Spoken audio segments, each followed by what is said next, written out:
And we are live from Sacramento, California. Good morning, everyone. Here's Andres Souza, the Black Belt Peddler. Va Vibes here. Another streaming for you guys of the 2023 USA National Sprint Championship in Sacramento, California. That's the second day. All the finals are happening. Some finals have happened yesterday, and the semifinals, some semifinals that happened yesterday. The finals are gonna be today, this morning, here in this beautiful weather in Sacramento, California. I have here on my side Angela, that is part of the USA Orca. She's gonna be doing the comments and explaining all this, the rules and everything about this race today. Unfortunately, we're gonna be working with two cameras. Hope you guys enjoy this streaming. We got a camera on the finish line. We got a camera in the middle of the course, and we're here to help you guys and spread the VA word, the VA vibe through the world. Angela, it's a pleasure to have you here, and good morning. Thank you for having me, Andre. It's great to be here. It's great to be with everybody on a Sunday morning up in Sacramento. We're starting our race 59, which will be V1 16 and under girls. They're just lining up on the starting line now. And as you can see on the screen, we have the V1 16 and under boys, which was race 58 that just completed. And we're loading up the next race. Every race is a final today. And most of the races will be V1 races. So we'll be seeing a lot of the V1s on the water today. We have a few V6 races that are going to be coming up throughout the course of the day. So stay tuned. The next race up is race 59, V1, 16 and under girls. They're on the starting line now.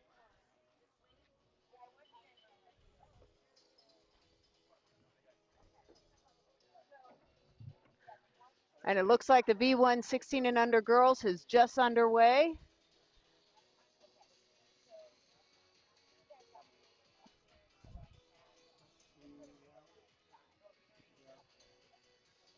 And in lane one, V1 16 and under girls, lane one, we have Poppy Nelson Smith and the Hollywood lane. Lane two, we have Soraya Joshua. Lane three, we have Madeline Robang from the Pacific Northwest. Lane four, Jasmine Solomon. Lane five, Viviana Thomas, again from the Pacific Northwest. There's a huge contingency from the Pacific Northwest Orca coming down. And in lane six, Sydney Tholen, Southern California Outrigger Canoe Racing. Go, ladies. It looks like a really close race. Chris Cornejo back here with Andre Salsa and Angela Flaviano here to do a little bit of commentating on this live stream. Welcome back to the National Sprints 2023. Looks like we got lane one and lane two are up and duking it out here for the finish. Remember, this is the one that's going to get you into Hilo for the World IVF Sprints in 2024 in August. And this is where they'll be representing the Continental USA as some of the fastest actually, in their division, which is 16 and unders V1. This looks awesome. So it looks like we're seeing, and of course, all of our stuff is unofficial. We got Poppy, and we can hear everybody shouting Poppy here. Poppy's a local girl from the Petaluma area, Northern Awesome. California. And what you're looking at here, folks, is the future of paddling. That Every is single one of awesome. these All women. All heart, yeah. And in lane two, looking like an unofficial second would be Saria. And lane three and four are coming in. We're not going to be able to tell you whether that's the third place on any of those. Beautiful. So if you make it into this final, Ange, I mean, you're already pretty good for the U.S. to come here to all day long. We've been here. If you followed us on the live stream, that's Va Vibes on YouTube. If you were with us yesterday, you saw all of these paddlers basically do heats, race their heats, and make it to this final. So it's already saying a lot for anybody that's here on our second day of racing. This is about a half day of racing because we're going to do all our finals. So looks like we're setting up. So if you can hear right now, We're making our announcements for the races coming up. We got late race 60s coming up. But let me just say, and I'm again going back while we're waiting for this race to get lined up. Yesterday, this USA Orca put on over 58. I think we had 57 or 56 races on our 56. schedule, but we actually had to add a couple on there for late entries, which is really nice of the organization to be able to accommodate everybody that wanted to race and wanted to try to qualify for this. So really, we did almost 60 races yesterday. We did, I think, 58 or so. Imagine the organization and all of the coordination that goes into that. It's a lot of work, Chris. It's a lot of work, and Mhm. as you mentioned before, it's very important for us to start this streaming. And Angela is here. All the comments here, all the results that we show here on the screen are unofficial.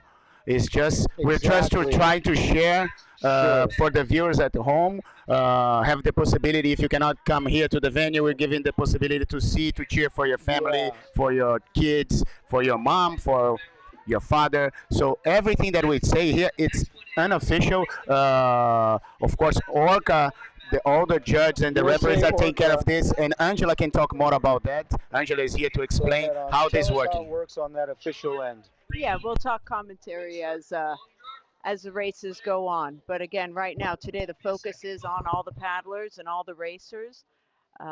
Again, you see the V1 16 and under women coming in, doing an exchange. So all the exchanges are happening here on the beach. The canoes stay in the water just to make a swift exchange so the day progresses quickly. We have about 25 races today, 25 different finals that we'll be conducting today. So we want to get everybody on the water quickly and have a great day of racing. And let's see if we can, during the course of the day, get some of these champions to come over here and talk to us a little bit about the race and how their race was and how they saw it from the water. And that's like people like me who is not so educated on the sprint race, and I'm in love. By the way, I got stoked yesterday about this race. I want to do sprint race now, and but this is how the setup more likely happens in the words, and like you have a basically a set of three sets of canoes that people are going to be interchanging, use the same canoes, it's the same equip, rigged the same way for everyone to make it fair. So everyone has to paddle the same canoes, right, Angela? You're exactly right. For the world sprints, they fabricate and they build canoes special for the world sprints. And that way every canoe that goes to the world sprint is a brand new canoe, the exact same make and model. They are rigged identically. There is no advantage of somebody has this year's model and this somebody else has a model that's 2 years old. It is an even playing field, and that's exactly what we have today. Are Canoes was very kind to provide us with the Matahine V6 canoes as well as the Are Mako canoes for the V1s. Brand The new And canoes, Matahina. right? No one paddled those Ma- canoes before this race. They Brand new touched canoes. water. They touched water yesterday. They were yep, blessed yesterday, Yeah. which was a beautiful ceremony. So right now, as we're waiting for this next race to line up, and we're almost ready. What's our next race coming up? First of all, what's our next race? We have V1 19 boys on the water. coming up.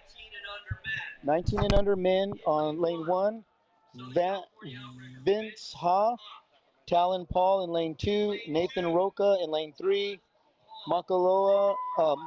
Makayo in lane four. Elias Mamak. So it looks like we have some family members there, both from the Pacific Northwest in lane 4 and 5. In lane 6, we have Jordan Bailey. While we're waiting for that to go off, I'm going to let Anj come in. Okay. So we're going to try, what we're going to try to do today, Poppy, come right here, is because we have finals going on, and these are going to be our U.S. representatives for Hilo in 2024. If we can, we're going to bring up a few of these champs because at this point they are considered the U.S. champions and they will represent us. So in a minute, we're going to have a guest come in, and it's going to be the V1 16 and under girl, Poppy Nelson Smith. So please stick around right after this race, which has already started. We want to hear about her experience and what it feels like for her to represent the U.S., continental U.S. All right, so in this next heat, we got the V1 again, 19 and under men's. and it's a 500. This one is going to take them to Hilo if they can place and get that best race of their life, if you will, huh? Because these 19 boys and unders are, as Angela said earlier, this is our future. So some of these guys are going to, by next year, some of these guys are going to be duking it out for the Open Men. So it's just great to see this category go off. I know in Tahiti, this 19 and under division is really looked at because you have a lot of teams that are world class teams. Are right. They're trying to They're trying. picking them. They're Sure, they're picking them trying to up and pick they're them building their up. crews. They They're take trying the to build top their crew. paddlers. Yeah. And so, these times are going to be posted, and believe me, they're going to be looked at every 19 and under boy that is going to qualify to go to Hilo. This is exciting for these guys. So right now, it's looking like it's shaken down to a really close race, just from my vantage. You can probably see now in the camera. We can probably see now in the camera that we have lane 1 and lane 2 are probably up front, and then lane 4 looks like these kind of like with lane 2. So we've got a little battle there with Southern California and the Pacific Northwest. This is really a race between Southern California and the Pacific Northwest along the line here. Beautiful. Lane 1 and lane 4 are just a nose ahead of lane 3 and lane 2. Yeah, So coming that's out for that Vince final Hoff. 100, the final 50 yards, and it looks like Vince is coming in hot, and he's looking to the Yeah. side a little bit to just make sure he's comfortable And that with where might be, he's at. it looks like Makayo Mamak in lane Lane 4 4. coming up. Lane 3 is the unofficial right behind him and probably third, but again, And lane all 2 is unofficial. approaching quickly. And I remember lane 2 yesterday. That was Talon. Talon won his heat yesterday, if I recall, because I Yep. did this all day yesterday. That was a wonderful race. So right now, while we're setting up for that next race, which should be the 19 and unders, Anj, I want you to introduce Poppy, if you will. Yeah, again, like I was mentioning before, Poppy is one of our Northern California paddlers, new to the field, and we're happy to have her here. If you can tell us a little bit, Poppy, explain what the race was like for you We have a and what it camera was right like. there. It was this Go race ahead. was more difficult than yesterday's race. I felt kind of more tired at around 200 meters. My start I had been practicing before, and my start felt good, but I feel like I just lost a bit of power. But I still kept that fast rate, and I tried to keep my form correct, and I think in the end that all paid off. And how did you think this changed from yesterday? How was the water different, or how did your body feel different from yesterday's race? Was it because it was a final? Well, I think the water felt more slack, and yesterday I think we had a little bit more wind. I definitely felt more of an assist from the wind yesterday, and yesterday I did 5 races, uh, so I think I'm still kind of recovering from that in this race. Good for you. Yeah. 5 races is a That's chore. amazing. So how many races do you have today? I'm done. I All finished. right, This there is you my go. last She's one. done Yeah. one and Yeah. done, and One she's and now done. the U.S. champion. That's right. So She'll be going to congratulations to Hilo. you, and everyone's going to know your name now in definitely all your 16 and unders competitors that are going to be going to Hilo, and they're going to know your time. So what are you going to Okay. do for the next 9 months until Hilo? I'm gonna just keep training with my coach. I'm gonna keep working on my form, keep practicing my rate, and try to increase my power. Good for Excellent. you. And And can you Poppy, tell us, Poppy, you're so young. How long have you been paddling? I've been paddling for about a year and a half. and take advantage now that you're in the microphone. The microphone is yours. If you want to say thanks to your sponsors, for people who support you, your family, your father, your mom, take advantage of this moment. This is made for you guys, for the paddlers, made by paddlers for paddlers, so we can have a really little more visibility, and you can thank your sponsors and everyone that helps you. Who do you want to thank? I want to thank Kim Lillywhite. She was Oh, my sweet, she sweet. was sort of like a mentor to me, and this summer she passed away in a whitewater rafting accident, and I was able to start practicing on her OC1, and This is actually her paddle that I was using today. Blessing, And blessing. without her, I definitely wouldn't be where I am today. That's great. It's Thank good you to have so Kim much. here with us on the water. Yeah. That means a lot to hear. All right, well, thank you so much. Good luck in Hilo. We will Thank be you. there. Yeah, Ah, congratulations. Thank you so Congratulations much. to you, Uh Poppy. huh. Thank you. All right, right, thank thank you, you. Poppy. We're gonna just we got started on our 19 and under women, so we just seen the men. So in lane one we have Angélie. Angeli Salazar. Salazar, Charlotte Nurok, Chloe Chloe Pelagian, Pelagnan. Yep. and Alexa Lingard. Lingard, and All from Southern Joycelyn California. We have a large Washington. representation Oh, from well, one Southern is actually from California. Pacific Northwest in lane 5. So That's they're right. already about at the 250 mark, which means they're at this point they're probably getting a little winded, and it's glassy, perfect glassy water. This is a great morning for a final. So as we just heard from Poppy there, from the 16 and unders, these are people. This will be her division in a couple years, but these are all people that the youngsters look up to, and the older open crews are looking down and seeing these age groups and going, hey, these will be the future of canoe paddling. Yeah, So and- right now we're looking at lane 2 and lane 5, I believe. And Chris, we can see the V6s going up to the line for the future final race, and Okay, that's going to that's be the the last Open 500, Women 500. yeah. All right, so unofficially, thank you. We have lane 2 and lane 5 are striving for that last 30 yards. When I go yards, So I know it's meters. But And that's Charlotte Nurak. And lane 5 is Pacific Jocelyn, Northwest in Pacific lane 5. Northwest, Great Jocelyn showing. Washington. Now, these girls, I'm going to just say it politely, they left the pack. So these girls are clearly have trained and earned their way to now being the U.S. champs for the representation in Hilo. In lane 1 and in lane 4, duking it out. I couldn't tell you who's going to be third, but a third place may get you into the Hilo too as well, right, Anj? How far down do they pull paddlers in this final? We're talking obviously first and second are going, but how far down do they go to where you have opportunity to represent? It's really challenging at this point to state exact numbers, what places can go. Because really what it comes down to with the world sprints is how many lanes do you get? Okay. Every nation gets a certain amount of lanes for each different race. So we still have to wait and understand how many lanes the United States, continental United States, will get. Of course, Hawaii is considered its own nation. Yeah, They that's get why I their say own continental sets. USA for all Exactly. our friends, because So we want to Hawaii be. will represent its area. Well, so So for us right now, it's a little difficult to say. You may be fighting for that third and fourth a little harder than you would think, because again, as we just spoke to one of our younger paddlers who's now representing the U.S., is you have 9 months or so, right? You got from now until middle of August 2024 to really put your game on.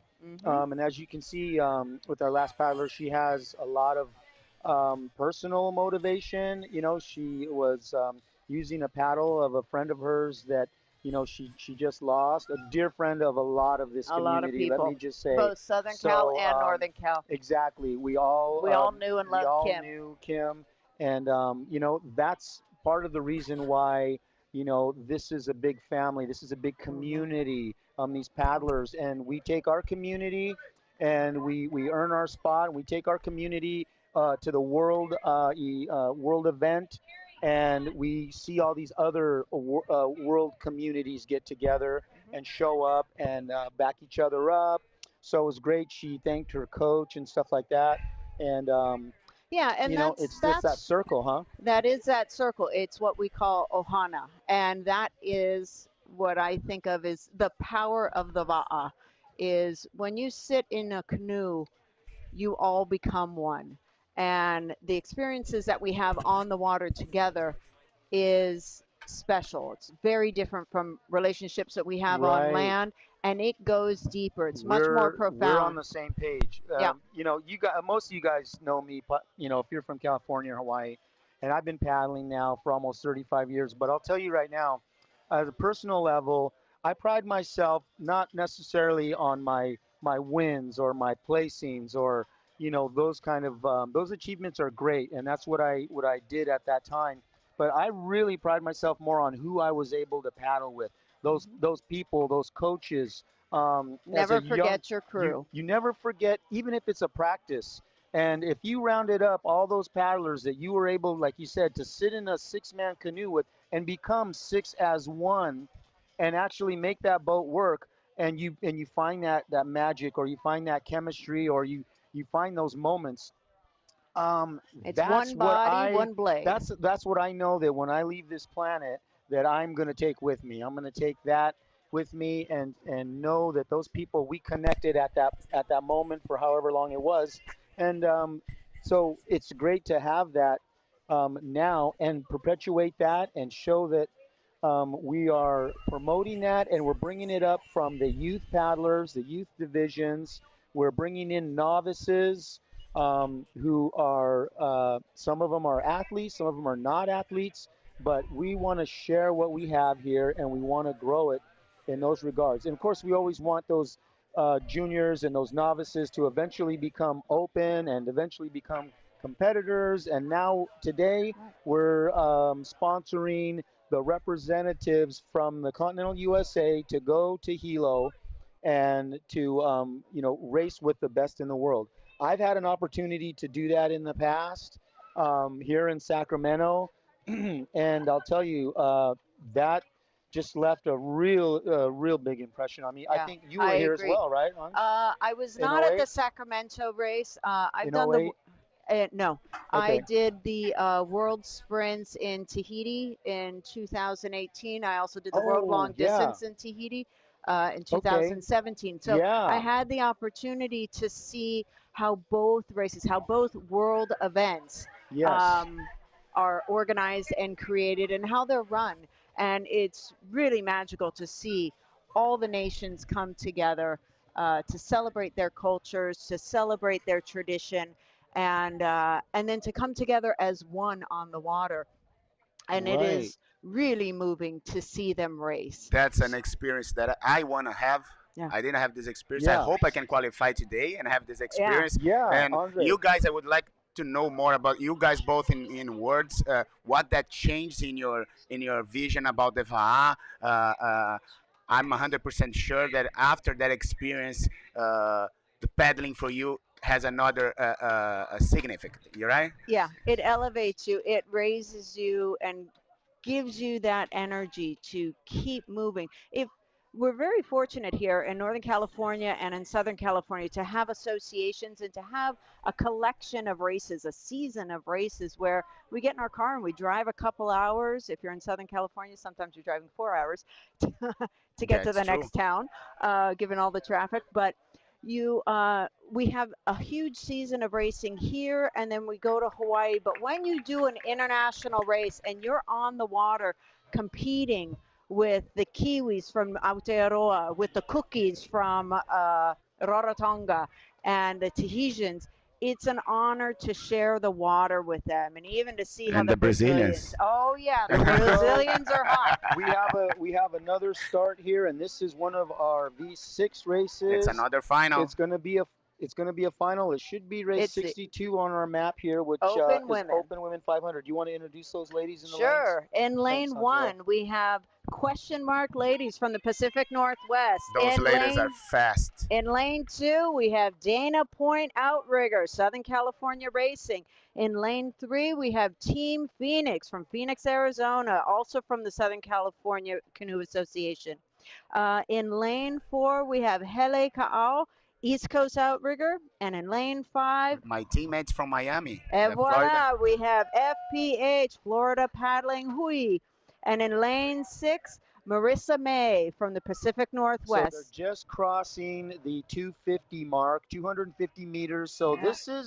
this is for all the marbles here. So it looks like a really close race. Again, seeing lane 1 and 2 are prevailing really well, and then there's that outside lane that's kind of hanging on. and looks like going to give them a run for the money. Looks like lane 2's pulling forward from our angle.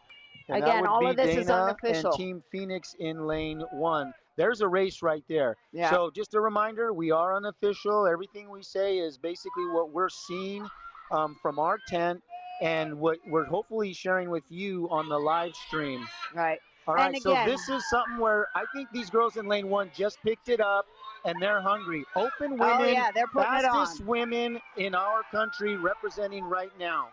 These Oh, are the and fastest ladies on the water. So There if we that's go. not if that's not Here's an Dana awesome sight Point, right lane there. 2, coming to the end, but lane purple 1's putting ladies, it on. They the are Dana turning it girls. on. Lane 1, Awesome. Pacific Northwest and Dana What a Point. great all the way way to to the celebrate And the it's tough to say with a who's race third like that. at our It's angle. difficult to say who's Third third. is going to be Yeah. 1, 2, 3, beam, beam, beam. That was awesome. And I always say, we're, getting back to what we were talking about earlier, I say you're coming out here and you're celebrating the Va'a. You're celebrating the Of course. spirit. Of course, Right. we're out here to race, and some of us are in these programs that are meant to bring the best out of us, huh? But Yeah. you're going to come down, you're going to put it on the line. It's not always going to be about that first and second. It's going Exactly. to be about, getting the best out of you and growing with this each year. Remember, we do this every 2 years. But also, let me mention, too, as we were getting back to those races in the past that you were able to do, Angela, and that, of course, I was here Yep. way back in '08. But, I didn't know. Okay, hey. But what I was going to say is that I watched that, was it 2017 long distance Yeah. Tahiti? Yeah. I watched that on what I thought was a live stream. And this is what we're doing today. And this is, so I was able to witness that from here. And that's what we're trying to say with this live stream is we're trying to share this with everybody. Let me just say this. I don't know if you paddled. Did you paddle yesterday? No, I didn't. You didn't. But I was you just here to were a register. big part of this, a Of course. volunteer. Angela's been paddling for years here. We've seen her mostly in NorCal, but I've seen her down in Southern Cal. Mhm. But myself and Andre, we did paddle yesterday. I paddled several times. Andre's actually in the 40 Masters final today. I'm in a final. I did a V6. I'm not trying to talk about me and him personally. I'm trying to say that the people that are here and what we're doing here, we actually paddled and then we raced back to the microphone. A lot We of people. actually paddled, Yeah. and we had a drone cameraman. His daughter was paddling. But we are all affected by this. So if you look at our broadcast, and we do have a couple glitches, we might say a couple funny things, or we might even stumble on ourselves. But the bottom line is This is being made by paddlers for paddlers, right? Exactly. That's it. so. Exactly. And of course, we're always willing and able, and invite anybody that wants to come and do this too.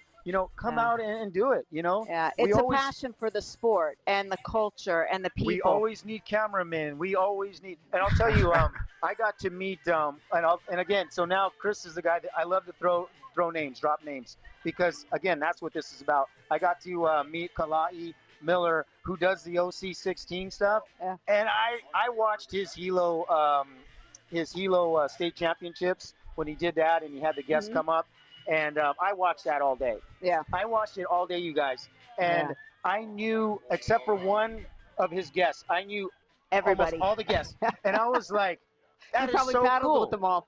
I paddled with a few of them, but I mean, so Yeah. how big is our world? If we can be in a community like that Yeah. and be able to see somebody in Hawaii putting his heart into the broadcast Yeah. and showing up and introducing teams, And that is the beauty of the World Sprints. It's those familiar faces, the World Sprints and World Long Distance. It's those familiar faces that you see once a year at these really special events. Sure. And yes, sometimes, like this year, I was down in French Polynesia, and some of Look those at you. familiar faces that I saw at the races, they were coming up to the gorge to do the Yeah. gorge Oh the my first gosh. time. And so, Another name drop, huh? Let's throw some races in there. right, The gorge has become the mecca yeah, for yeah, what's happening. it is a must-do. I don't know how many people are in that open starting line, but that has got to be the biggest starting line ever.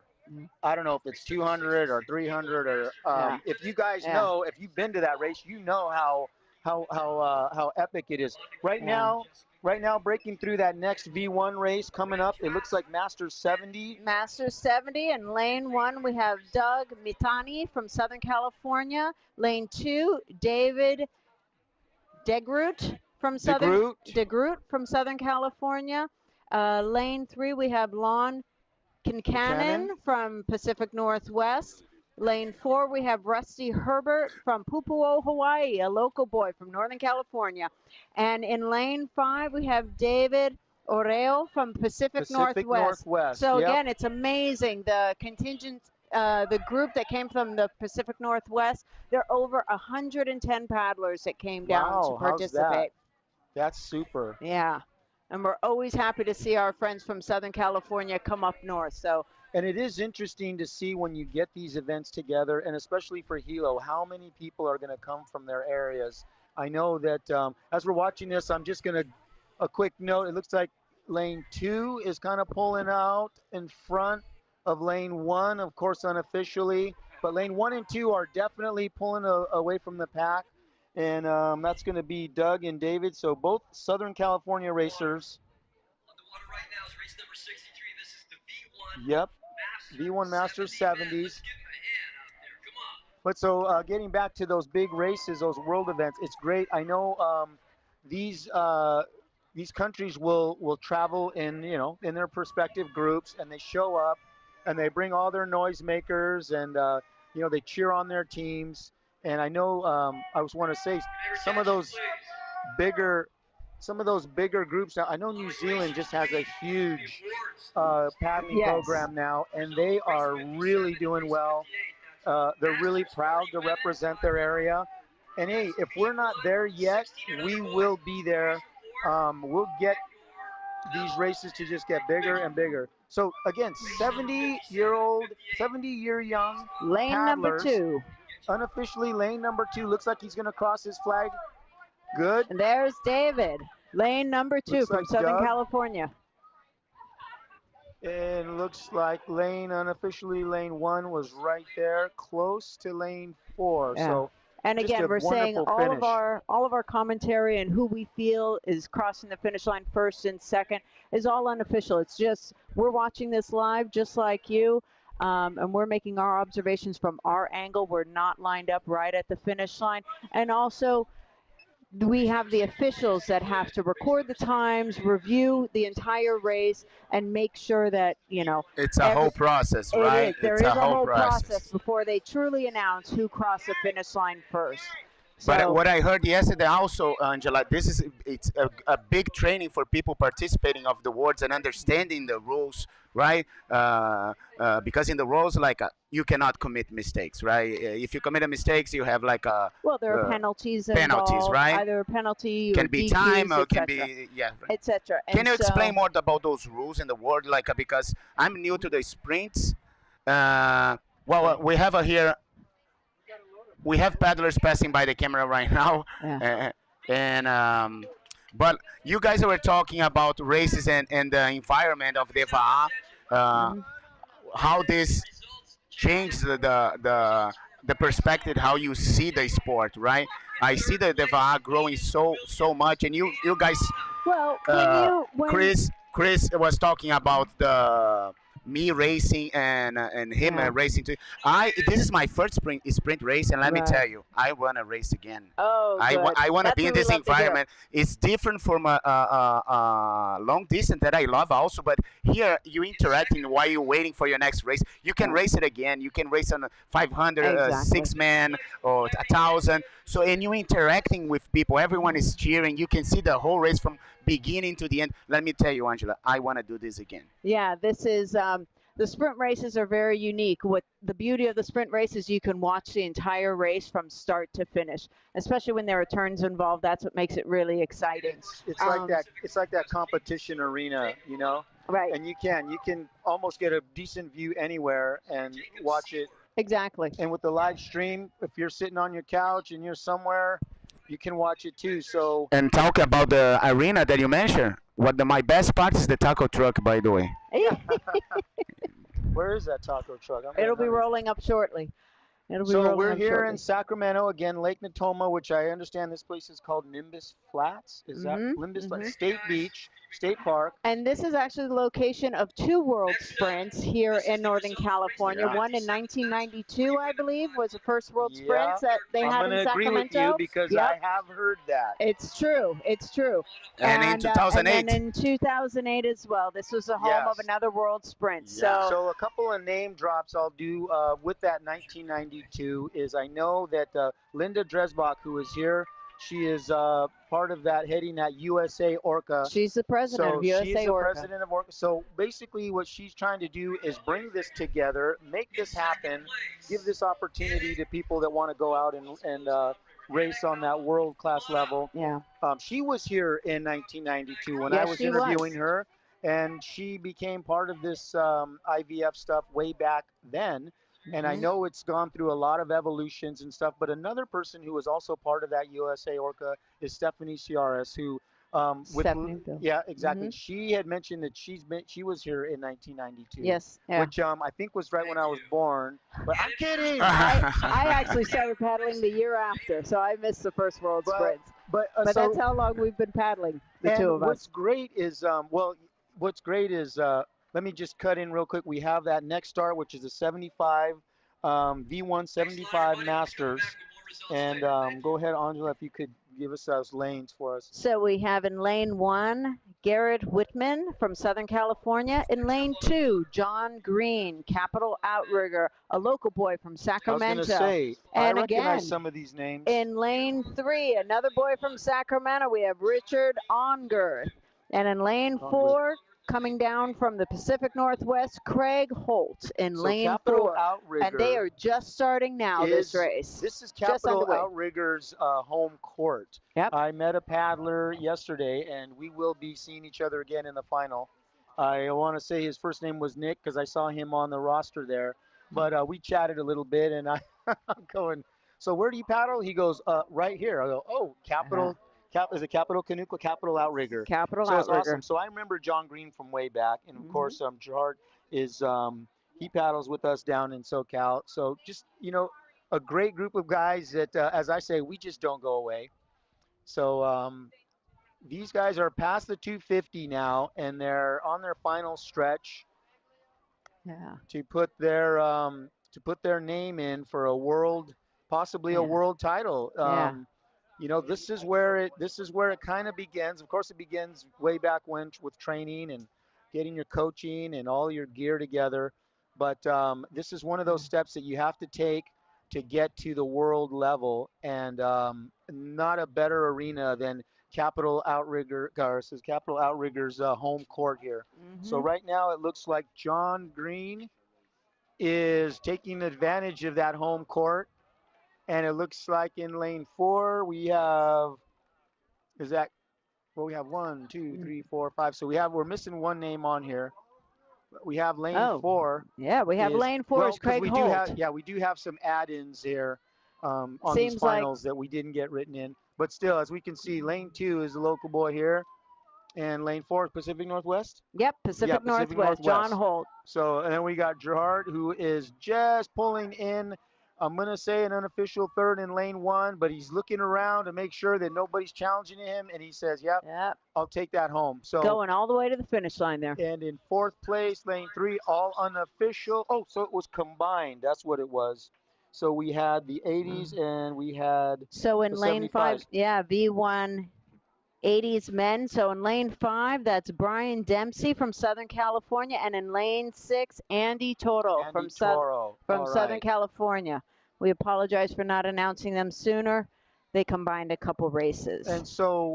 And we're still on the course. So actually, 80s are still actually competing right now.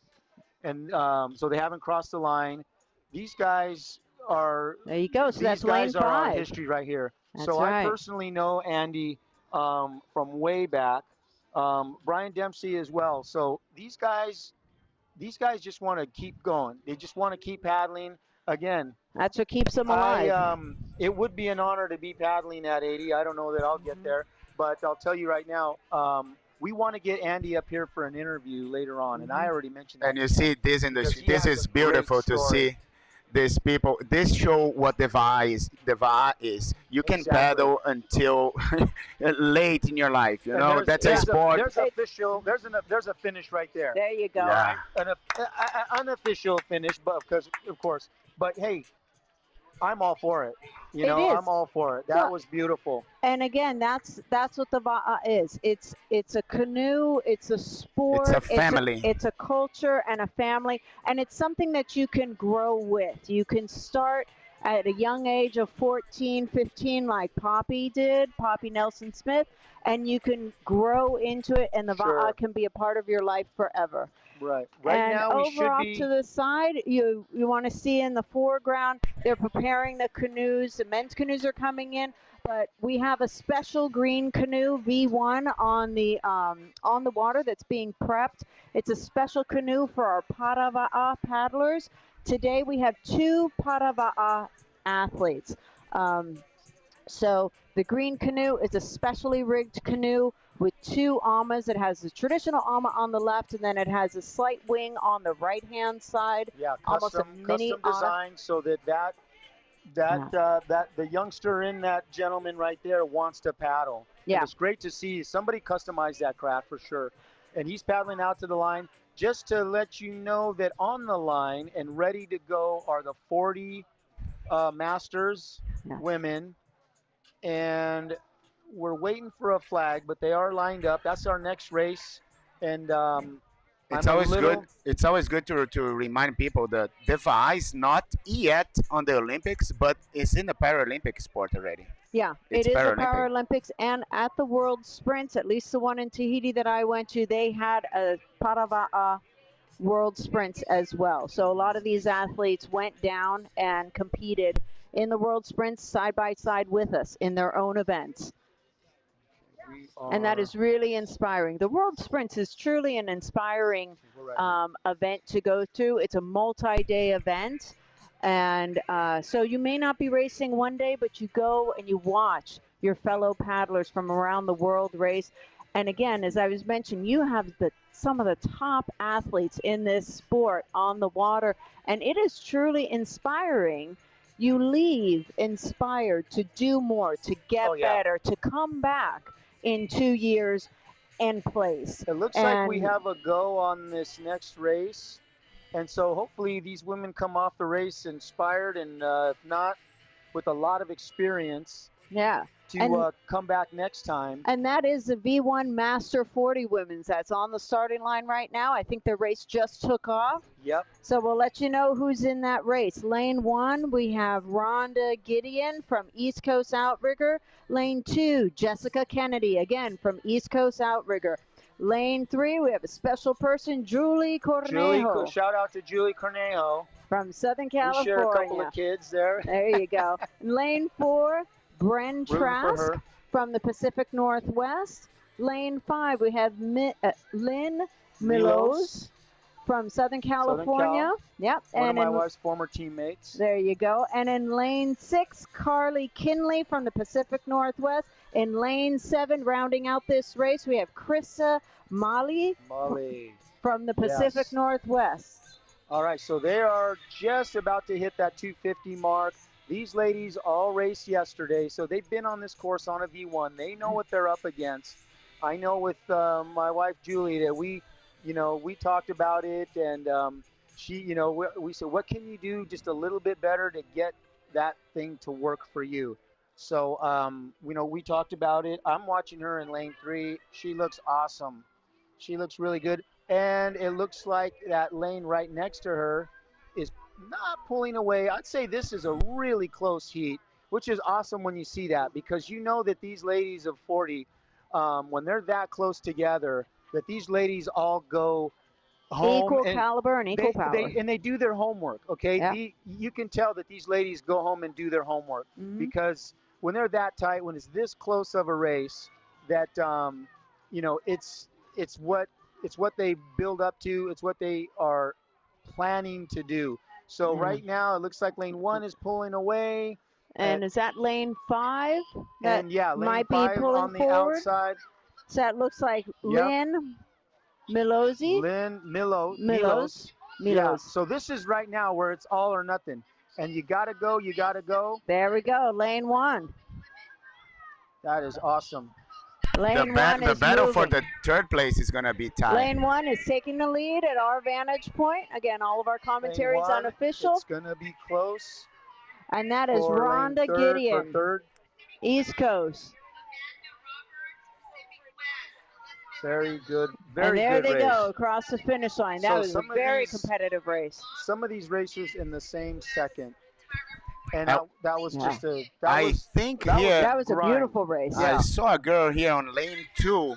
Her name is Jessica. Jessica. I Kennedy. heard yesterday that this girl, I think yesterday was one of the first time that she pedaled V1, and she just unofficially finished like a top 3. Yeah. She And, trains with she's She's April a Zug. natural. And just to let you know too, with Julie, my wife, who was in that last race, she's been on the V1 for about 2 months, so she's just learning exactly how the V1 kind of operates. Now, anybody can go out and paddle a V1; it's not that difficult. But when you want to get into that streamline race style, you definitely want to be on a V1 a lot and kind of working your way around. Um, what that canoe can do on a straightaway, how fast can you get it to go, what stroke works best, and all Right. that. And that takes some time. And the V1, at least here in Northern California, is relatively new. I know in Southern California it's taken hold a little bit more in the last few Yeah. years, but in Northern California it is fairly new. In the rest of the world, that's all they paddle. So the It's difference very true. between a V1 and an OC1 is a V1 is what's called a traditional canoe. There is no rudder. So as you're paddling, you're simultaneously steering the canoe. You're guiding where you got to go. Whereas and it's there's much a more little bit of- challenging. yes. Whereas in an OC1 that many of us are familiar with, it has a rudder and it has pedals. So you don't have to necessarily steer when you paddle. You can paddle normally and you use your feet to move the canoe left or right. And this one you have to be worried about putting power at the same time steering the canoe. What is like in my vision, I like that. I Yeah. like that. Well, you have to be very alert and focused in the V1. The OC1, you can sometimes go into autopilot But and that's just true. paddle 10, and let 10 your each feet side, and move that's you. it. Yeah, Yeah. exactly. Whereas the V1 is much more strategic, much more challenging, and you really have to think about every stroke and Yeah. what's it going to be. My vision for the V1, like I paddle everything, Angela, and I think everyone should paddle every time each type of watercraft because you become a better paddler. Yeah. My passion with the V1 it's because for the fact that you don't have the rudder is in my experience the only boat that teaches me how to read the ocean, to read the tides and waves and all the feel thing. the water. Feel the water. Like you go to those countries, you go to the Polynesian islands. Hey, what should I do to get back? The same answer. Oh, it's about feeling. It's feeling. So how you learn feeling? Sitting on a V1. That's how you learn feeling. Yeah, being in the water and being in different types of water and understanding, sometimes letting the canoe go Yeah. and just listen to where the canoe wants to go and then adjusting accordingly. And sometimes we're the ones that have to adjust ourselves to be one with the canoe and be one with the water. And that's a challenge every time you I sit used in a to say canoe. that the canoe is your best coach. Mm. The canoe Yeah. is your best coach. Yeah. You know. The So- canoe is- but we're talking about Sacramento, Angela, and let me bring another point because 2008 was a historical words for Sacramento. Historical words like maybe some people doesn't know, but in that year, I believe that was the only time that a juvenile, under 19 guy won the awards in an under 19 and in the open division. He won Interesting. both. I didn't know that. Yeah. Taroa de Bois, he Mhm. was under 19 and he won the under 19 and he won the open division both in the same year, 2008. Yeah. I know that because I'm a big fan of that guy. I think it's a powerhouse. Oh, that's And, yeah. amazing. I And it has wasn't a aware of historical that. video that if you go to YouTube and click Taroa de Bois, you're gonna see this location here. And uh, where is he from? he's from Tahiti. He's from Tahiti. That explains a lot. In Tahiti, they're born with a paddle in their hand, That's and true. they sit in the va'a as early as age 4 or 5. They actually have races where there are divisions for children under 8 years That's old, true. and it's amazing to see these children in a va'a that's 25 feet long control the canoe with such grace and such confidence, and then walk right past you, So right? they basically spend a lot of time in the water. That's They it. Like people say, yeah. "Oh, why they are so good? Why this? Because they're Tahitian. Because you're Tahitian." No, it's because they spend a lot of time in the water. Well, the top racers train twice a day, 7 days a week, Exactly. and mostly on the V1. And they will do some V6 training as well. And then they do on land training. I just want to see, I think they are lining up the next race, the What we have next next final, is which is race number 67, the V1 Paravaa men. We saw them setting up earlier. So again, in lane 1 is Barry McEwen from Benicia Outrigger Canoe Club here in Northern California. And lane 2 is William Hastings from Okalani Outrigger Canoe Club here in Northern California. So they're on the starting line. I think they're just getting them set up, and they'll be starting that race shortly. I believe the race just started. They're coming It already. I did can just see. start. From my vantage point, it's a little challenging. That's beautiful to see those guys in the water, I, just proving that the VA it's a sport for everyone, every any exactly. age, It's any age. very inclusive. I like And what you we you don't want to listen. Oh, it's too late for me to say. No, it's no, never too late. no. You're never And too late. and what we always say in our club is when you sit in the canoe, everybody is equal. It doesn't matter your age, your gender, it doesn't matter what you do for a living. We are all equal in the canoe. A lot of us sit in the V6 and race in the V6, and that's an incredible canoe to bring people together and unite the team and paddle as one and create those relationships with people. So Angela, I see on the screen here they're a little they're gonna do a start that is not on the orange buoy, so the distance is different for the Paralympic, or is the same 500? Well, Because I it see that may the race be, just started right yeah, now. it may be 250 meters. It doesn't say on my chart here the Yes. distance. So the Parava might be a little bit shorter course. And again, as we can see, they just started the race. We have Barry McEwen in lane 1 in that green canoe that we saw them loading up earlier. And then in lane 2, we have William Hastings from Okalani in the gray William canoe. is in an insane stroke rate. He has an amazing stroke rate. Again, paddling one of those Ade canoes that Ade has kindly donated and brought to the World Sprint Trials. Let me tell you, this guy has a lot Wow, of power in his arm. Barry is. That's William Hastings there in the Ade canoe in lane 2, and he is on fire. He's on fire, Angela. He is on He's fire. on fire. Amazing. It's been difficult for me to follow him with the camera. Yeah, no, that's William, and I am speechless. This is beautiful to watch. He's crossing the finish line. And that is William Hastings, Okalani Outrigger Canoe Club. And coming up here in lane 1 is Barry McEwen from Benicia Outrigger Canoe Club. Barry's paddling in his own canoe. He has a special seat for his canoe. And as we mentioned earlier, his vessel has 2 amas, a traditional ama on the left that you see, and then there's a small wing that you see popping up on the right-hand side. Great job, guys. That's Great excellent. job. And Barry has been here on the field here in Northern California for many, many years, so many of us know him.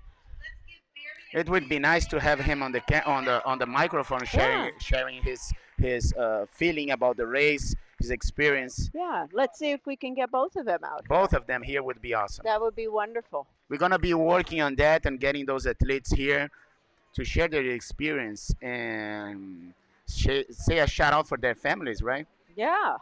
And those that help them train. They have a lot of coaches. Exactly. There's a whole A team lot of behind these paddlers, and a whole team of people that help support them so they can realize their dreams and their aspirations. So we are going to be setting up for the next race, which is race 68, the V1 Master 70s Women. And maybe you can tell me, Andre, the women are just starting to line up now on the starting line. For my roster list here, it seems like lane 1 will be empty. We're going to start with lane 2, Jennifer Faulkner Ongerth from Capital Outrigger, again, a local girl from Sacramento. In lane 3, we'll have Jay Marshall from the Pacific Northwest. Lane 4, Faye Tong from the Pacific Northwest. And in lane 5, we have Jane Toro from Okalani Outrigger Canoe Club here in Northern California. In lane 6, we have Corky Lai from the Pacific Northwest. So it seems like it's a Northern California against the Pacific Northwest finals here.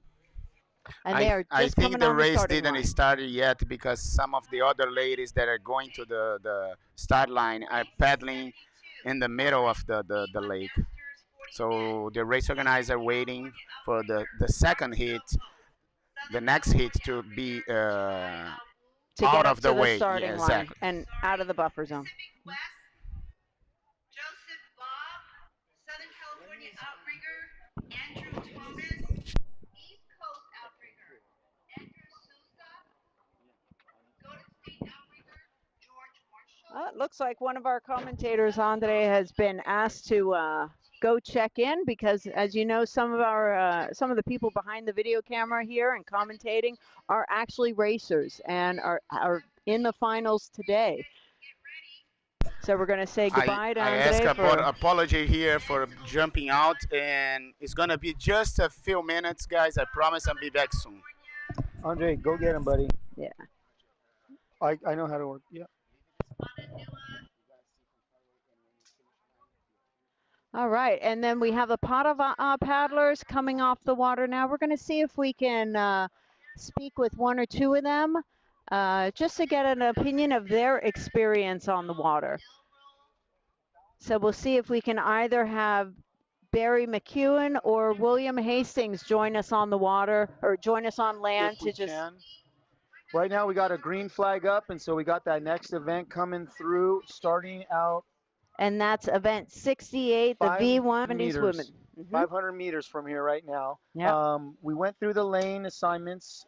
Just a minute, Angela, let you know who's in your lanes. And so this is your championship final.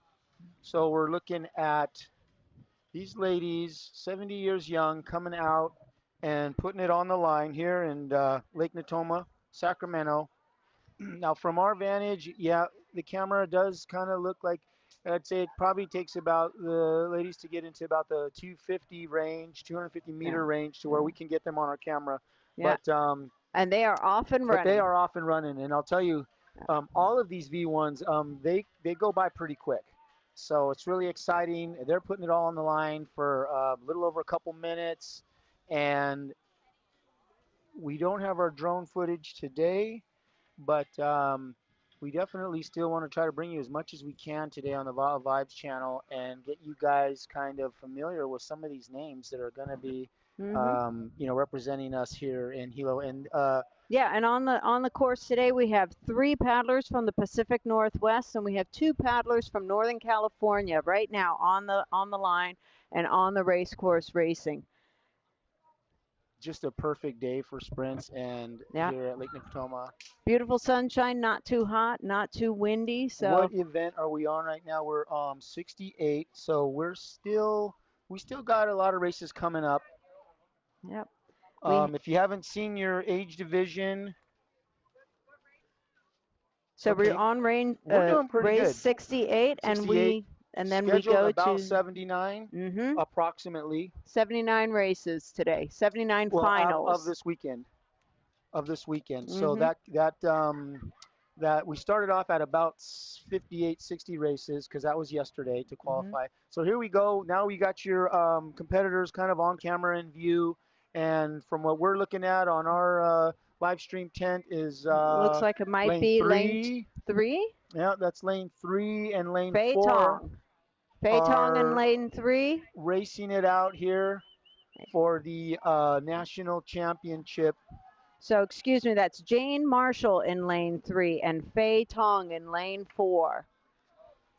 And I'll tell you right now, there's nothing about age in this, what looks like anything about age in this race. These ladies are hammering. And it looks like there might be somebody in lane 1 that wasn't on our roster. Yeah, So and again, so- a late write-in, and we apologize Yeah, for that. and you know that's all official stuff, official tent. We do things change, things come up. If somebody got added in yesterday, so right now this is a dead even final, if you will, and they're going to the lane flag right 3 now. and lane 4 pulling away.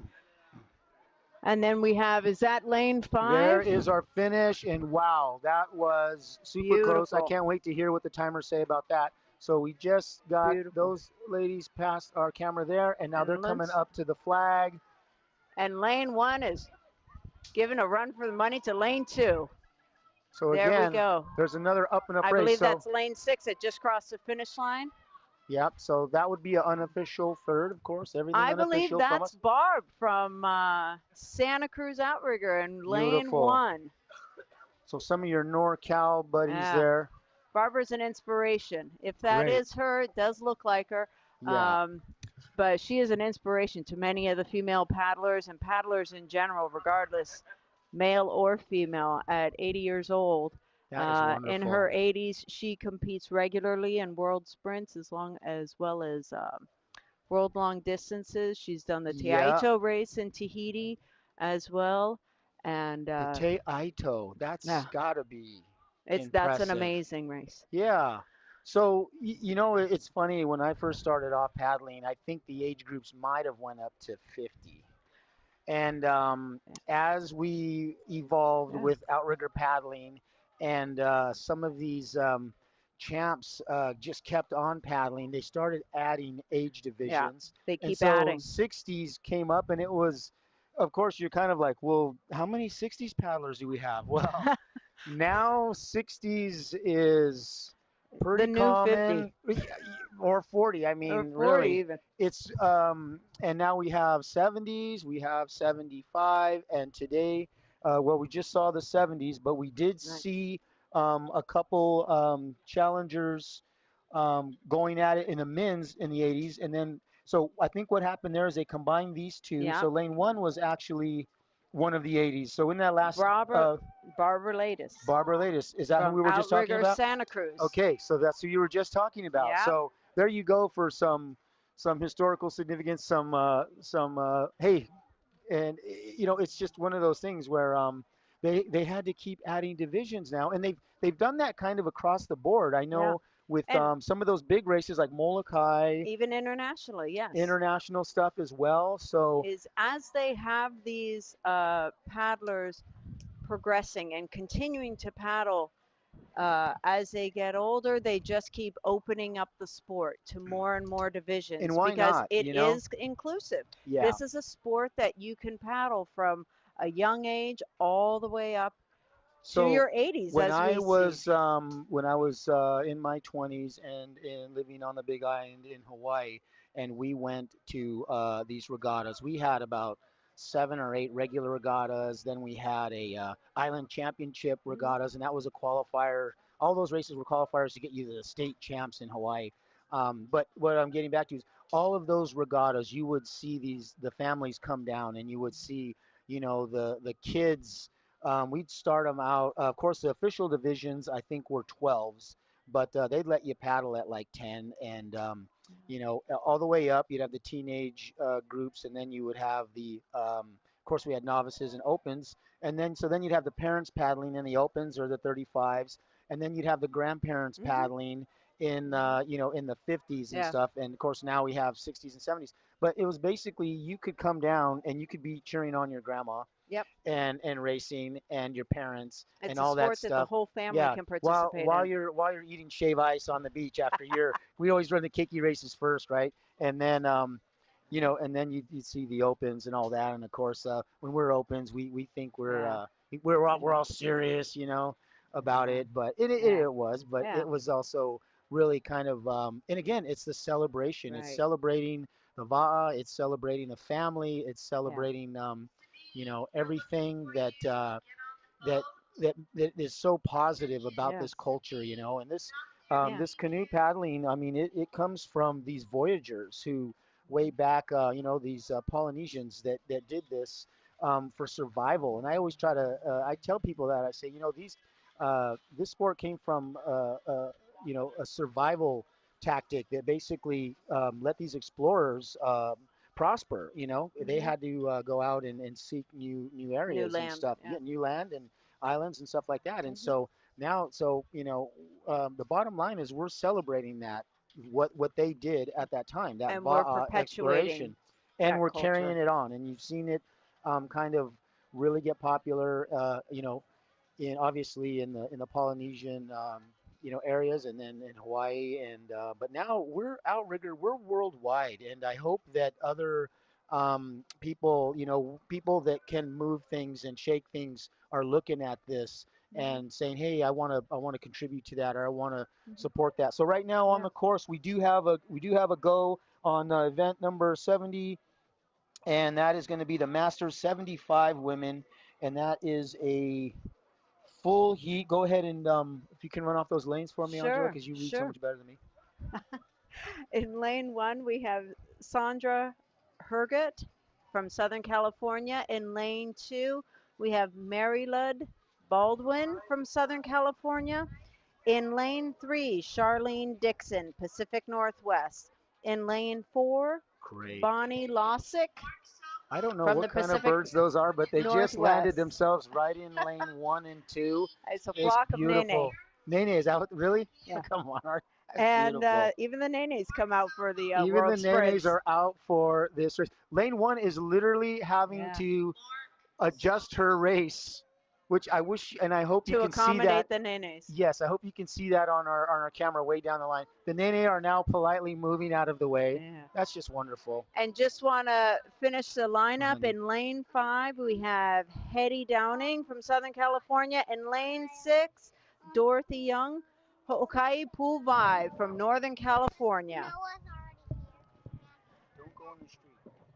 All right. All right, here we go. We're wrapping this thing up because we're in the last half of So, the 250. that's right. So we started off at 500. We have a screaming race here in looks like lane 3, 4, and 3, 4, and 5. is that 3, 4, and 5? 3, 4, Okay. and 5. If So, you can recall what you see a normal average 75-year-old woman do, and then you look at this, lane everybody. 4 is on fire.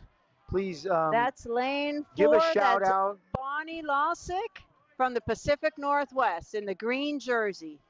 Awesome. And this is coming right down to the very last stroke. So you miss one stroke here, That's and right. it could be the difference between a whole lot of what you're going to do in These in women the are future. powerful, so powerful, So that was wonderful. And and so that inspirational. is, we still have lane 1 and 2 on the course, 1 and and they're 2, going for it.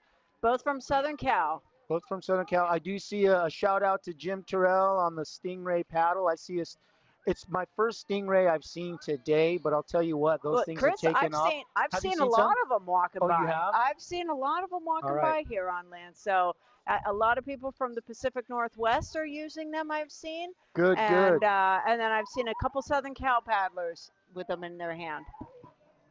Again, we like to drop names. We like to do shout outs, so we might throw in a race or two that's And again, it would be great to have one of the paddlers who raced with that new blade talk about it and let us get to know what it feels like to race in a V1. we're falling a little behind on our interviews, but we're going to get to those soon as we got Andre Salsa, who is about to get underway for his race, right? Am I thinking We He's have, he's got a couple races okay, so before that he's would actually be, on the water. all right, What's so we're looking at open women right now. Yep. 71. Yeah. Race number 71 is lining up on the starting line now. That's Open Women V1. This is the final. Every race today is a final. And as they're setting up, I'm just going to let you know who's here and who's going to be in the lineup. In lane 1, we have Kimberly Carroll, East Coast Outrigger. In lane 2, Elizabeth Kalama, Southern California Outrigger Canoe Racing. In lane number 3, Patricia Salazar, again from Southern California. These are some powerhouse women here. In lane 4, Amanda Roberts from the Pacific Northwest. Huge contingency from the Pacific Northwest here with us today. And in lane 5, Elizabeth Bello, also from the Pacific Northwest. In lane 6, Laura Bach from Southern California Outrigger. And in lane 7, winding out the Open Women's V1 final, is Tyra Point from the Pacific Northwest.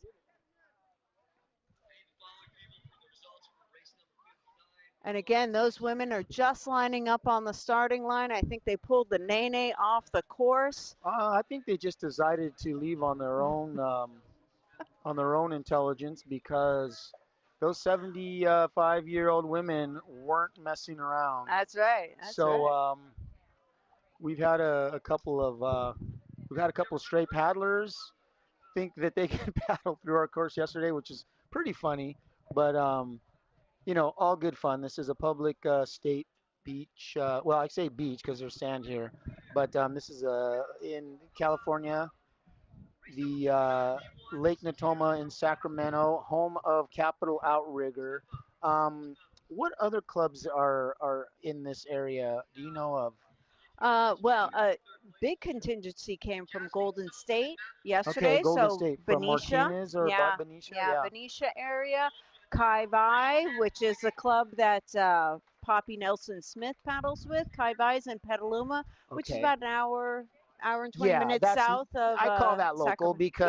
Yeah, because yeah, they're all a part of the they're all Northern part of that. California Yeah, NorCal Outrigger. Association. Yeah, Yeah. exactly. And then Okalani, which is another great club here in the area. Outrigger Santa Cruz had a big showing yesterday, um, Well, as so well as Pupuo, one of the oldest clubs in the Northern I California. wanna stop and apologize. I think we actually have a race happening right now, and it is that is that a race or is that somebody? I I don't think they've taken off yet. Well, no, but this motorboat is following in this paddler, and I'm just wondering if they're scooting her off the course. It seems like it. We're Okay, not quite sure so what's happened we're there. dead serious about get off of the course today because we do have some fast canoes, we have some fast paddlers, and Well, we're in the finals, we're in the and it's a sprint. we're in the finals. So I can tell you right now that there's nobody here that doesn't know that. Let's just put it that way. We're here for business today. People have qualified to get here from yesterday, all day yesterday. Had almost 60 races yesterday, Yep. and V6 and V1 combined. this wouldn't be that right there. Lane 5. No, right here. No, Okay. Barbara was in the previous race. She was Okay. combined. All right. Good. So So we're I just think this showing her woman off the is course. just Yeah. coming All back. right. Well, We're not as sure if we're she was supposed to waiting, race that's and why we have chose a not little to. bit of a delay here because we're waiting to make sure the race Yeah. course is clear. Because what we have next, if I'm looking at my schedule right, is Open Women. So this is one of those races that are gonna be, I like to call them the peak of the day, if you will, because This is these the are the hot race. yeah, these are the fastest ladies. You don't Yeah. get here to this final by winging it. These girls are serious competitors. Yeah. You're going to see that they've come out with a game plan. They've thought about this for a while. They got a strategy. It's awesome. I know shortly after this we will have the And Chris, there's our Andre going off Andre in our camera here for our staging. Yeah, so he's in the getting in our V1. canoe. Yeah, hopefully he's doing all right. Yeah, and in the world sprints, the open V1 races, that is where the competition is, and those are the races that everybody just floods Yeah. the beach to watch, because you've got that young blood and they are just on fire. And You like you know, say, yeah, sometimes those 19 and unders there will get picked I and they get put so into in open because they '08, are that good and that in strong. '08, I believe the champion for, if I'm not mistaken, the champion for the open men was a 19 and under. Yeah. Um, And he won both the 19 Tara and Dubois, again, yeah, throwing out some names there yeah, from just from memory.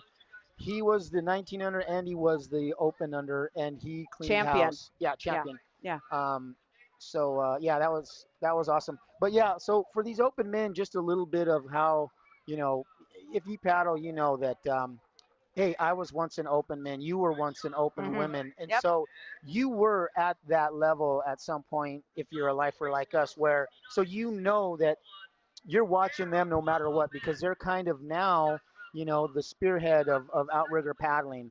They're so I don't hold back on giving these guys the high fives or whatever. I mean, they're the ones that are, they're inspiring these young kids, but they inspire us older paddlers, our exactly. divisions, because we were there at one Hmm. time. We were open men and women, and so we know that work involved. We respect it.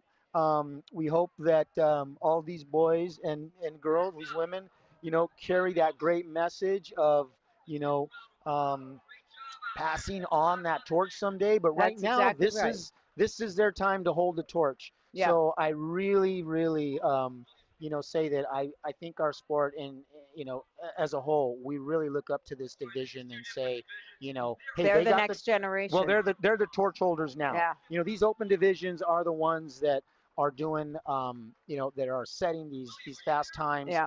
that are going out and really competing. And And if it redefining outrigger with the exactly, technology that we have, with the type of exactly. blades that we have, the canoes, the And vessels that are coming out. the Yeah. times have only, I mean, you look at history and you look at these times, they've only gotten faster. Hmm. So it's part of this open division that Yeah. keeps that Yeah. happening. And And the science behind racing, yeah, all I these mean, canoes, yeah. everything, all those instruments that we have at our access, from GPS systems, speed coaches, heart rate monitors, all these things that weren't necessarily around when we started paddling, uh, and weren't utilized. Now it's becoming a science in some ways, while always trying to feel the water. Okay, so And we had a start here, and if this is our open women, yep, they are on. I did see I saw the black flag up on the start. And so, again, as you remember from yesterday, we have a black flag that goes up if somebody is in front of the flags, which would be, now, of course, a DQ. And that word is not. Um, that word, I don't know what's happening with what we're doing today, but in the world racing, that flag would mean that somebody was doing an infraction across the line and Yeah, would not fare well in that race. yeah. So the And we the always black leave flag it to didn't the go down, officials. We always and leave it it to the always, and officials again, we to are make that unofficial, final call. so we like to call it as we see it unofficially, and hopefully what you're seeing on camera. Unfortunately, apologize ahead of time. We don't have our drone footage today as we did yesterday. So Hmm. what we're really trying to do is give you an idea of what's coming down the line, Yeah. and then we're able to show you the final 250-meter stretch. And let's just recap who's on the course Yeah, right let's do now. that for the open women So 500 final. Lane 1, Kimberly Carroll. Lane 2, Elizabeth Kalama from Southern California. Lane 3, Patricia Salazar from Southern Wow, California. I'm Lane pretty sure she's a 4, junior. Yeah. Amanda Roberts, Pacific Northwest. Lane 5, Elizabeth Bello, Pacific Northwest. Lane 6, Laura Bach, Southern California. And Lane 7, Tyra Point, Pacific Northwest. We've got some amazing women here on the water now. This is going to be a Lane hot 1 race. and lane 2. Well, I'll say lane 2 is definitely kind of pulled up a bit. Yeah, from our vantage point, it also seems like lane 4 Yeah. is coming on strong. Okay, so it's kind of shaken out. And, you know, so strategies we've gone through all our strategies here. Yeah.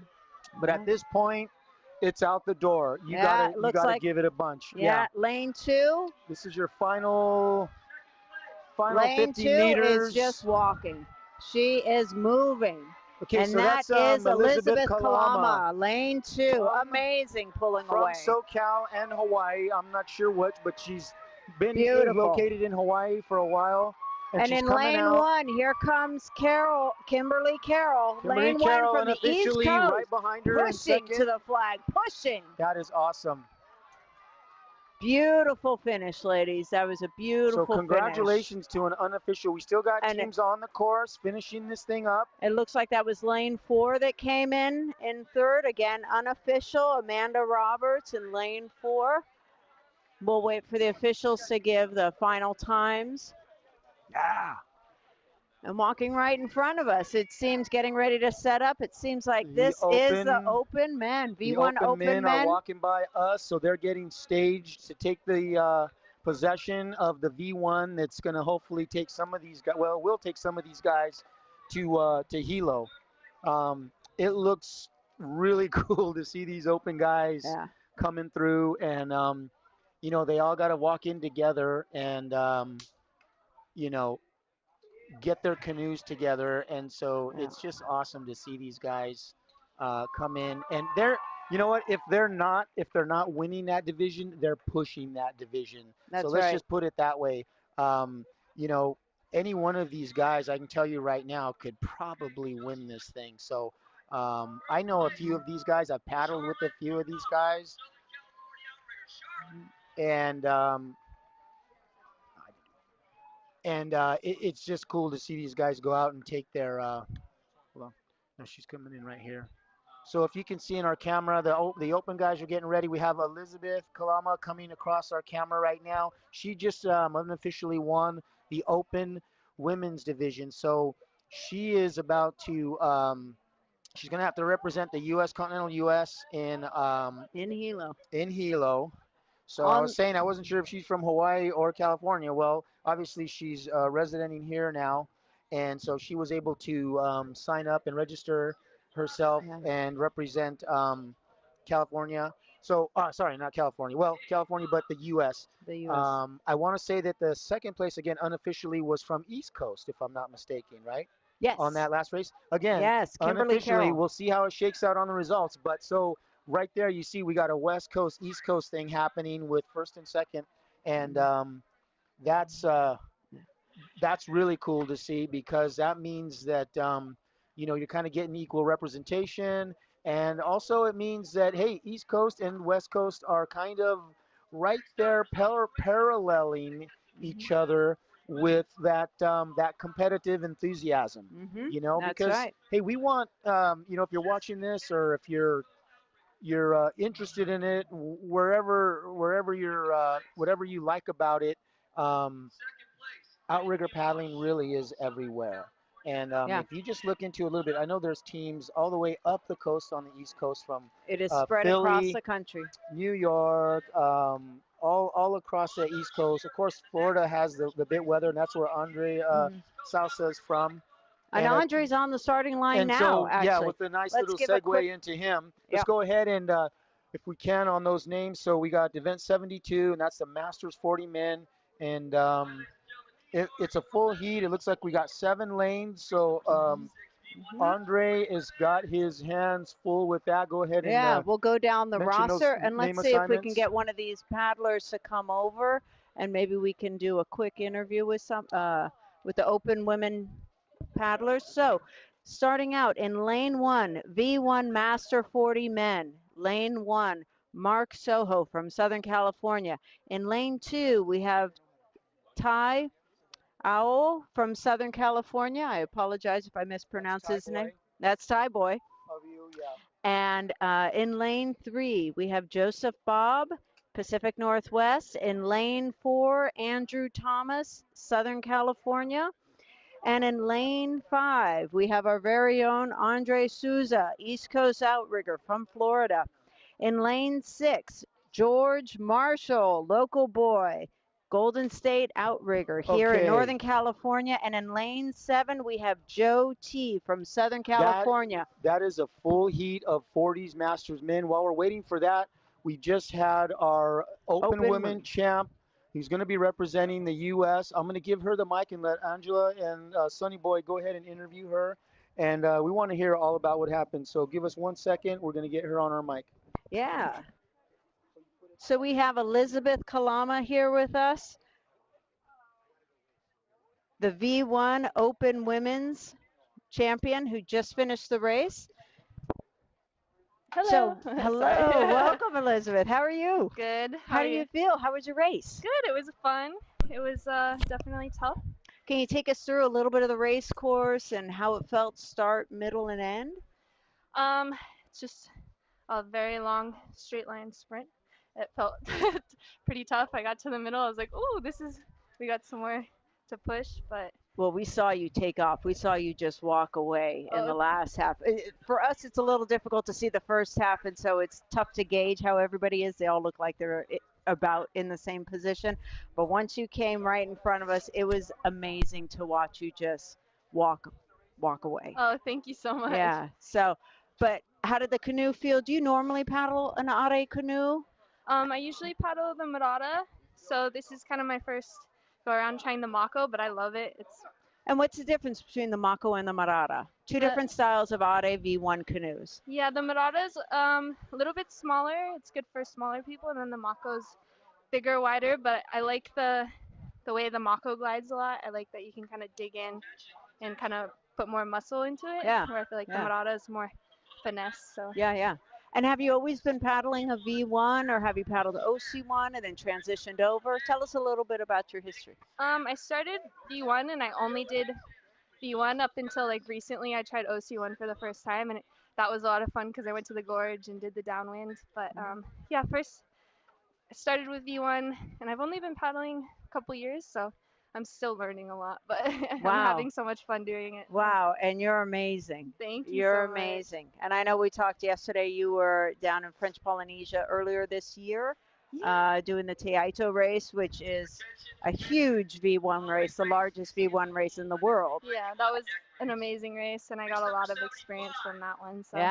Yeah, good for you. Well, thank you so much for joining us, and congratulations. Thank you so much for having me. Yeah. All right, have a nice day. Have a good day. Do you have any other races today, I should ask? Nope, this was the only race today. One and done. Yep. All right, packing it up now. You can sit back and watch everybody else race and enjoy yourself. Good. Cheer everyone on. Yeah, well, congratulations, Elizabeth. Thank you. Thank you. Have a nice day. Yeah. All right, so we've got the race 72, the V1 Master Men's 40 race on the water. They're racing now. From our vantage point right now, it's a little difficult to see. Looks like lane 1 has a nice lead. But again, this is just from our vantage point. Once they come closer, we'll be able to gauge a little bit better. In lane 1 in the yellow jersey, we have Mark Soho from Southern California.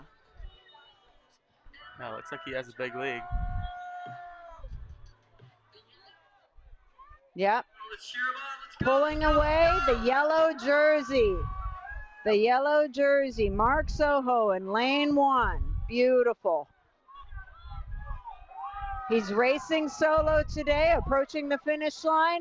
Right behind him we've got lane 3 pulling ahead right now. Lane 3 is Bob Joseph pulling ahead. And there's our very own. I see Andre Souza in the orange jersey there, pushing to the end. We've got lane 4 in the red jersey. Thomas Andrew, beautiful finish, guys. Everybody pushing to the flag. So again, all of our commentary, all of our results are unofficial. Even though someone crosses the finish line first, the officials have to go through a lot of checking to make sure times are right. So we wait for the officials to give the official status and lineup as to who came in first, second, and third for every race. Okay, folks, that was race number 73. We have a lane change coming up after All race number right. 74. It feels like the next one, the next race on the starting line that is lining up now is race 73. Race 73 is lining up right now on the water, and that is the V1 Open Men. We saw them here on the beach lining up and setting up earlier. So we'll go through the lineup. In lane 1, and again, I apologize if I mispronounce anybody's name, Honanui Fau from Southern California. In lane 2, Noam Elroy from Outrigger Santa Cruz here locally. In lane 3, Joseph Rodriguez coming down from the Pacific Northwest. In lane 4, Kausil Sulkanum, again from the Pacific Northwest. In lane 5, Trainui Mare from Southern California. And in lane 6, we have Garen Doyle, also from Southern California. In lane 7, finishing out the open men is Chauncey Cody from San Francisco Outrigger Canoe Club in the San Francisco Bay Area. So again, these open men, they are just lining up on the starting line now, getting ready to start their V1 Open Men's Final. And this should be an exciting race to have come off the line.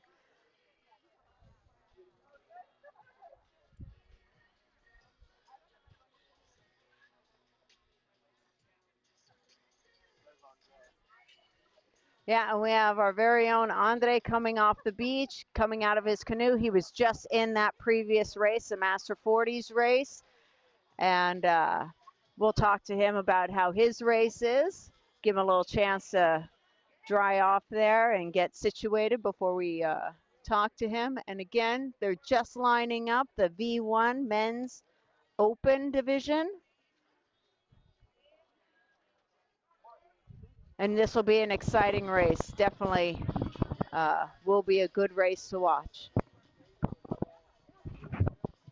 And the V1 Open Men's race has just started. They are off and running. So we'll watch as they approach, and we'll be able to see how each of these men fare in their race. We are back to the cameras. How are you feeling, Andre? Fresh I'm feeling good, feeling good, Yeah? feeling good. From what I saw inside of the race, unofficially, I saw myself in third place. So if that's true, I'm going to Hilo. Isn't that exciting? Have you ever Yeah. been to Hilo? Never.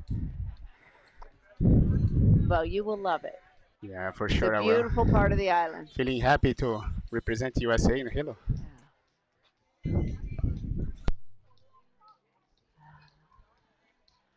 All right, the V1 Open Men. They're slowly approaching the halfway mark of the race. And they look like they're very well matched. It looks very even. Who is in that race? Lane 1, we've already gone through the lineup. Lane 1 is Honanui Fau Oh, from that's Southern Coco. California. That's Coco from Tahiti. He's my friend. Yeah. Lane 2, No one? Noam Elroy. Lane 3, Joseph Rodriguez from Pacific Northwest. Lane 4, Kausil. Wow, they are lined up in a straight line. It looks like lane 5. Oh, and they are making their move right now. There we go. Coco making the move in lane 1. And there goes lane 2 from Santa Cruz, Noam Elroy. Walking away from the pack all the way to the finish line. There goes Coco. There goes Naum. Oh, that was an amazing finish race. Beautiful. And then it looked like 3 and 4, Pacific Northwest. Very difficult to call the third place, but we'll wait for the officials to give us the official lineup. Maybe we can have Coco come over For sure. and chat with us. And but Noah. Coco and Noah. Noah. Yeah.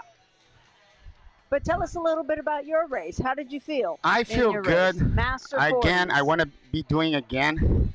I'm excited. I like those sprint races. It's basically 2 minutes and a half of pure pain, and then you relieve. And, and right? then you can breathe. And then you can breathe. The muscles stop burning. You bring the heart rate down it's a little funny bit. because we call a sprint race, and people have the idea, oh, it's a sprint. I don't even need to breathe. Yeah, but no. You still need your endurance. You have to know, be intelligent how you're gonna apply power during all the phase of the race. You cannot burn all your energy in the beginning, and at the same time you have to be close to that red limit. Yeah, I feel stoked, feel excited to participate in this sprint, and I want to do it again. Yeah. So we had another athlete. We've got the open men that are just pulling up now. We're going to see if we can get a couple of the open men to come over and chat with us and tell us a little bit about their race. We'll see as they're all packing their canoes away. Who is on the starting line now? It might be our very own Chris Cornejo, race 74. Oh yeah, Chris Cornejo, Paolo Ameglio, all leaning for the final of the V1 Master 50 500 meters. Yep, V1 Master 50 men, 500 meters. Let's go through the lineup as they're setting up. Lane 1, our very own Chris Cornejo from Southern California. Lane 2, Nick Sanders from Capital Outrigger here in Santa Cruz. This is his home turf, Lake Natoma. Lane 3, my friend Dave Bittenbinder, the machine. From the East Coast Outrigger.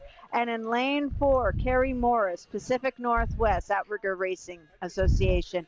Lane 5, another friend, Paolo Ameglio, coach from Florida Pedal Hui, my team. There you go, Paolo. And then lane 6, we have John Haggard from Southern California Outrigger Canoe Racing. And in lane 7, Ernie Wong, Pacific Northwest. 7 top racers in the men's 50 V1. And as the men are lining up on the start line, we're going to see if we can get Coco to come over. Coco is the unofficial first place winner of the Open Men's V1 race. Again, we always wait for the officials to give us the final results of all races, because you never know what happens out on the water.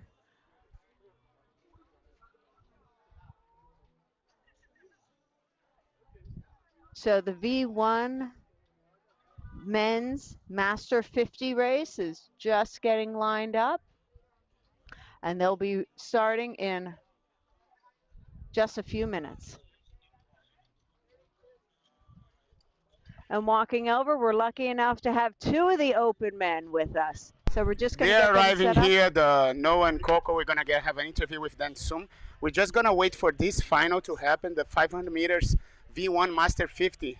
And right after that, we're going to have like an interview with Coco and Noah, both like unofficially first and second place on the open man, both representing USA on the Worlds next year. Stay tuned. The 500 meters V1 Master 50 just started. Yeah, it's off and running. So again, we have in this right, we have Paolo Ameglio and Chris Cornejo, both commentators here of the VA Vibes. Another guy, Dave Bittenbinder, here was participating of the comments.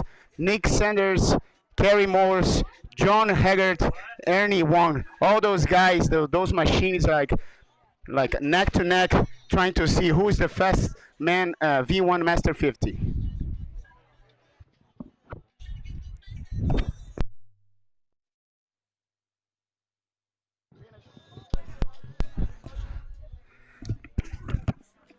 All right, so the V1 Master 50, they're sharing the race course with the Nene again, crossing over in lane 2. They're getting off that line.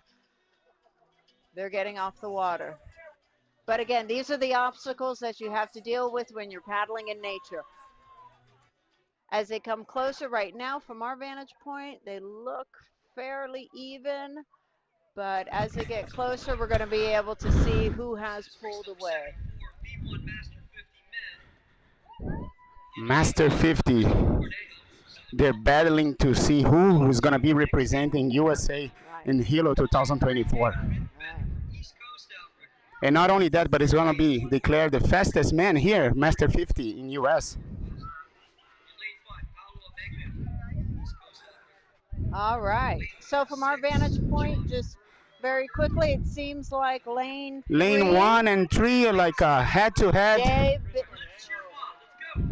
I Bittinger. see Bittenbinder and Chris Oh, here Cornejo. comes Chris Cornell pouring it on. Seat one. Lane one. Chris is turning it on and inching up and inching away, walking away. Chris Cornell in lane one. Lane three, David Bittenborough. Looks like lane two is hot on their heels. And who is that? Nick Sanders. We see Chris Cornejo, Dave Bittenbinder, and Nick Sanders unofficially Beautiful. first, second, and third place on the V1 Masters. Angela, what we have next? So that was the Masters 50. Coming up next on the starting line, just going to line up is race number 75, the Master 40 Women 1000. This is a V6 race, one of the few V6 finals that we have. This today. Most of our races are V1 finals, but we do have a few V6 finals coming up today. So that's what we have, Master 40 Women 1000. And Angela, we have two guests here. They just finished the V1 Master Open Division, Master now Open Division V1 500 meters. Coco, my friend Coco, Hoanui, and Noan. First and second place. Welcome, guys. Let's And bring them inside the tent if we can. Hi Okay, everyone. come on in, guys. yeah, So we just had you both racing in the Open Ren's race. Can you each take a little moment and explain to us how you felt during the race and how your race went? Was hard too. We have a good competitor too today, so we try our best, and that's what happened today. Yeah. It's nice and flat, no wind. Super dry though, throat's dying, but it's about as clean of a sprint race as you can get. Yeah. I tried a little different strategy than I did yesterday, and I tried to, after two sides up, 2.5, I tried to just go into like a really long one, and then just get ready for a push at the end, which ended up, that's what I did, but it wasn't quite enough. Yeah, well, it was beautiful to watch both of you at the finish, right in front of us when you both turned it on and just started sprinting to the line. Can you tell us a little bit how, for you paddle down in Santa Cruz, don't Yeah. you? So how does Flatwater, Lake Natoma compare to the swells and the conditions that you have in Santa Cruz? It's a little weird. I almost feel like I have to switch sides more often here, which is strange because when you're in the ocean and you know how to use it, you're kind of using your hips and like where you are to like correct. And you can kind of hold the line based on the ocean. Here it's just like you feel the paddle on the water. right, you go left, like just the way it goes. And so I was kind of switching a lot, and it just feels weird that like in the ocean you're always like going for something and then you're gliding on it. And here it's just water, and you slow down every time. Like Yeah. and feels Noah, less glidey. Noah, when we know that we talked yesterday, and you told me about your goals for next year. That is the main one is Molokai solo, Yeah. but now unofficially you're gonna be representing USA on the world. So talk about more this. Like you're gonna for sure include this in your calendar for next year. Maybe not a specific preparation. You can continue to prepare for Molokai, and after that put a little more in sprint intensity trainings for the worlds, right? Yeah, luckily I think you can only train sprints, or I can only train sprints continuously for so long until it starts to really beat up your body. And so it's good that the way everything's timed next summer, I'll do solo, may go to Tahiti, and then there will be like a month there where I can really just focus on that. And I think that's a perfect amount of time to prepare for sprints, and all my other training will set the base. So I'll do all that, and then just a little section of, about a month of really pushing this kind of distance. Yeah. I think that'll be perfect. And now And talk Coco. about Tahiti. Yeah, You Coco, have her tell here us. like a Tahitian American, basically. Coco, tell me more. Like you, I know that you're already preparing yourself for Hawaii Canoe that is coming next with Team Air Tahiti. For you guys doesn't know, Coco also is a peddler for Team Air Tahiti. But now, man, you a sprinter. Yeah, right. So So yeah, I need how to prepare this is for. gonna affect your trainings, your training sessions? You're gonna put a lot of more effort, specific training for the sprints. How are you gonna work during 2024? Yeah, I think so. I need to prepare more myself for sprint because I only need training for long distance. So that was hard too for me today, for my cardio especially. But I think I'm gonna do 1 month or 6 weeks before the Spring Champions World. Prepare more myself for that. And Yeah. ready to Do represent that hard USA over training. Yeah, there. ready to represent USA. Yeah, of Hey course. guys, it's Well, we're very proud to have you on our team, both of you. Thank you. proud to Really. have you guys here participating. Beautiful to see the race the show that you guys put head to head until the end, and when you make like a final movement, but no one was right there, Yeah, and you guys, It was man, beautiful to was a watch you pleasure both to watch you battle. guys. Thanks. Yeah. Thanks Yeah, for being here. congratulations to you bye both. bye and USA Congratulations. Sport. Oh, Thank you. Thank you. Yeah. that's it, guys.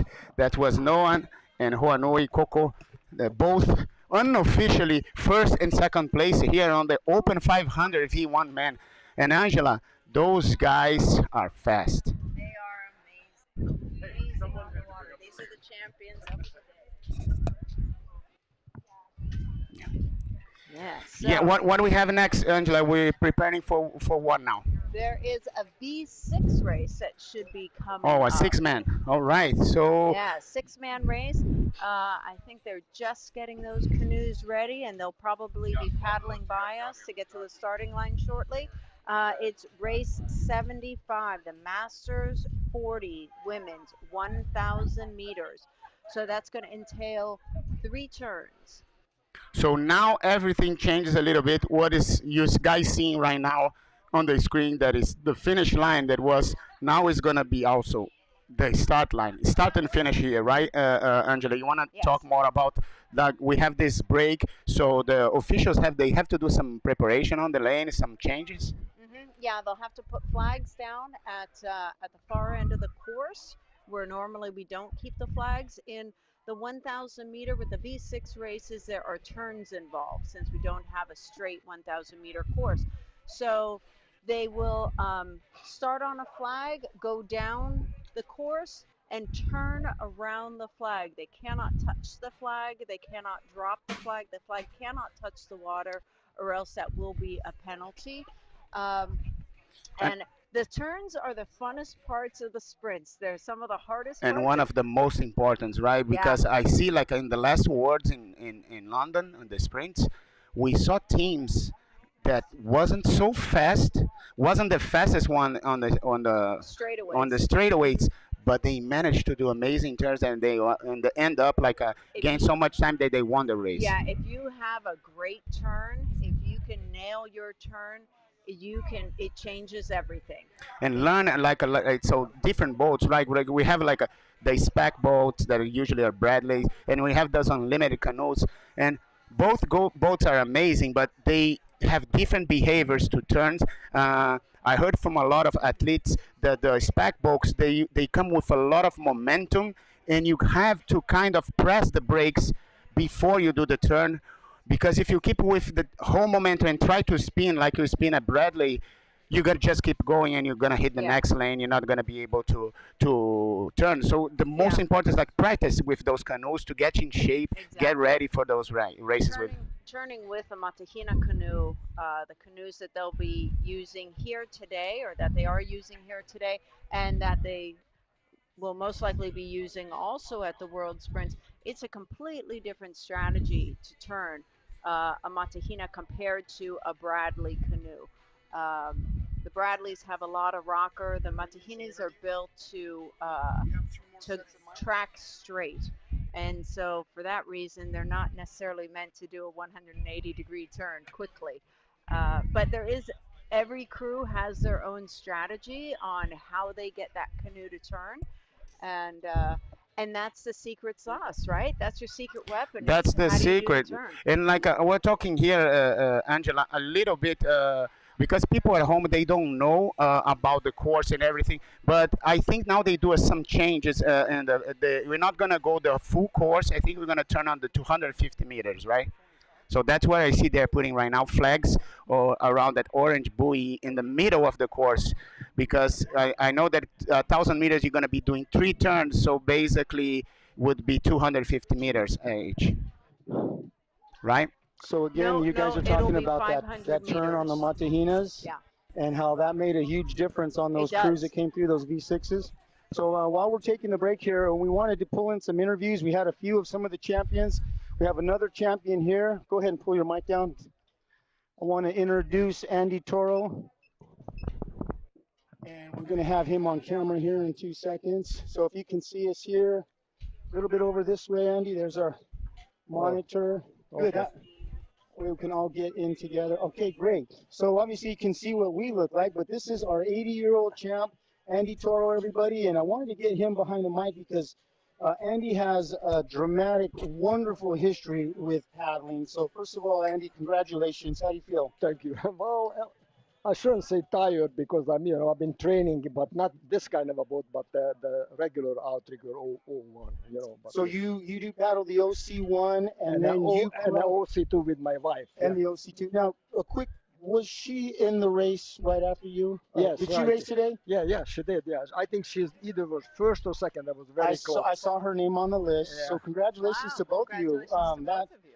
That's amazing. You can see how this is a family sport. It's a family sport. My wife paddled. I paddled. We say the family paddles together, stay together. Oh, that's great. Or I if you love get that. mad, you just go paddle and take it out on the water, right? Not on the OC2, right?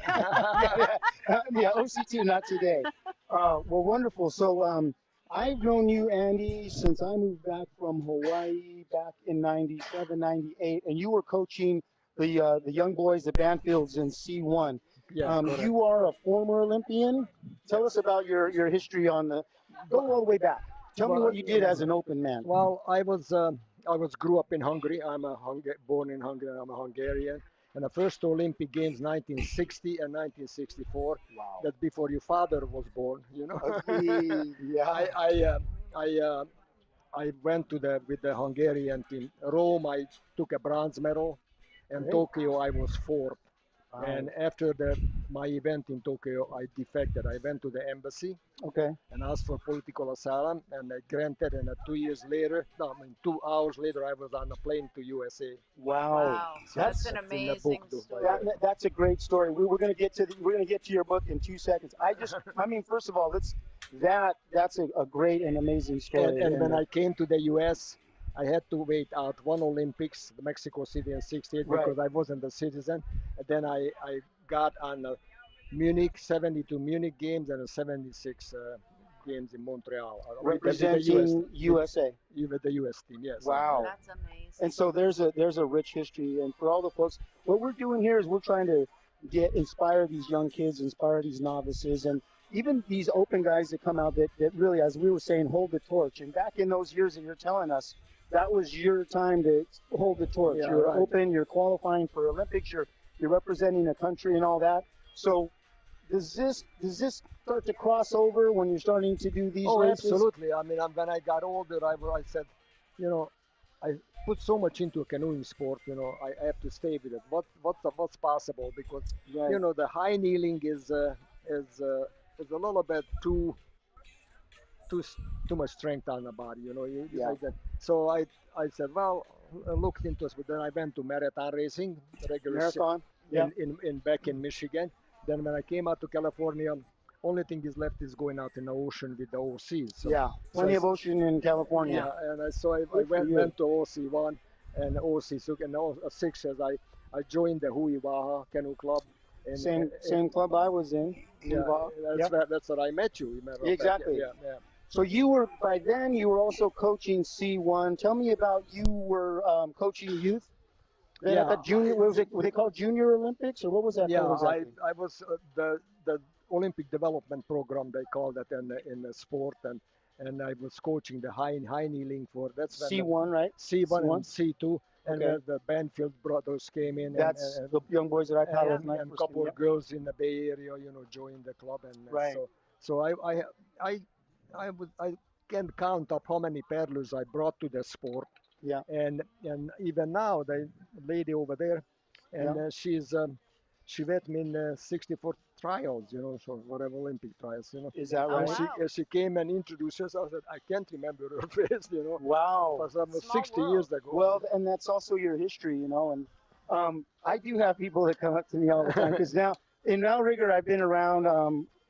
I want to say I'm on year 36, um, and still just love it as that first day of paddling. So when I met you, you were coaching there in Redwood City. You were coaching C1, C2, and you were inspiring these youth. I got to paddle with some of those kids that you were coaching. They were 14 and 16. Yeah. I was an open man. I'm at least in my 30s, but I was considered open. The 16-year-old, you guys was already beating me in the OC once. And that right there is like, wow, who's carrying the torch now, right? So like we were saying earlier, we have 16s, we have 19s out here, and every now and then we see some of these paddlers when they have the right coaching, the right experience, and that right environment. All of the support what we're trying to do with canoes and races and stuff, and you get one of these two that kind of slip up Yeah. to that open division. Huh? And I love to see this morning that the young kids, being out there, doing the 6 man. I mean, the sport is uh, such a refreshing for the youth, I think, and it should be promoted, all over it because it's just it it's a lifetime sport, We you are get lifers here involved, in the booth. you get involved, and then and you really really get poisoned by the sport, so Yeah, to speak. thank you. That's a great way to. That's a great way to make that analogy. So we're talking to Andy Toro. He has been an Olympian. He's been a coach, and he's been paddler, successful paddler in many disciplines in these water sports. Andy wrote a book here about. Well, I'm just going to read it. Chronicles of an Olympic Defector.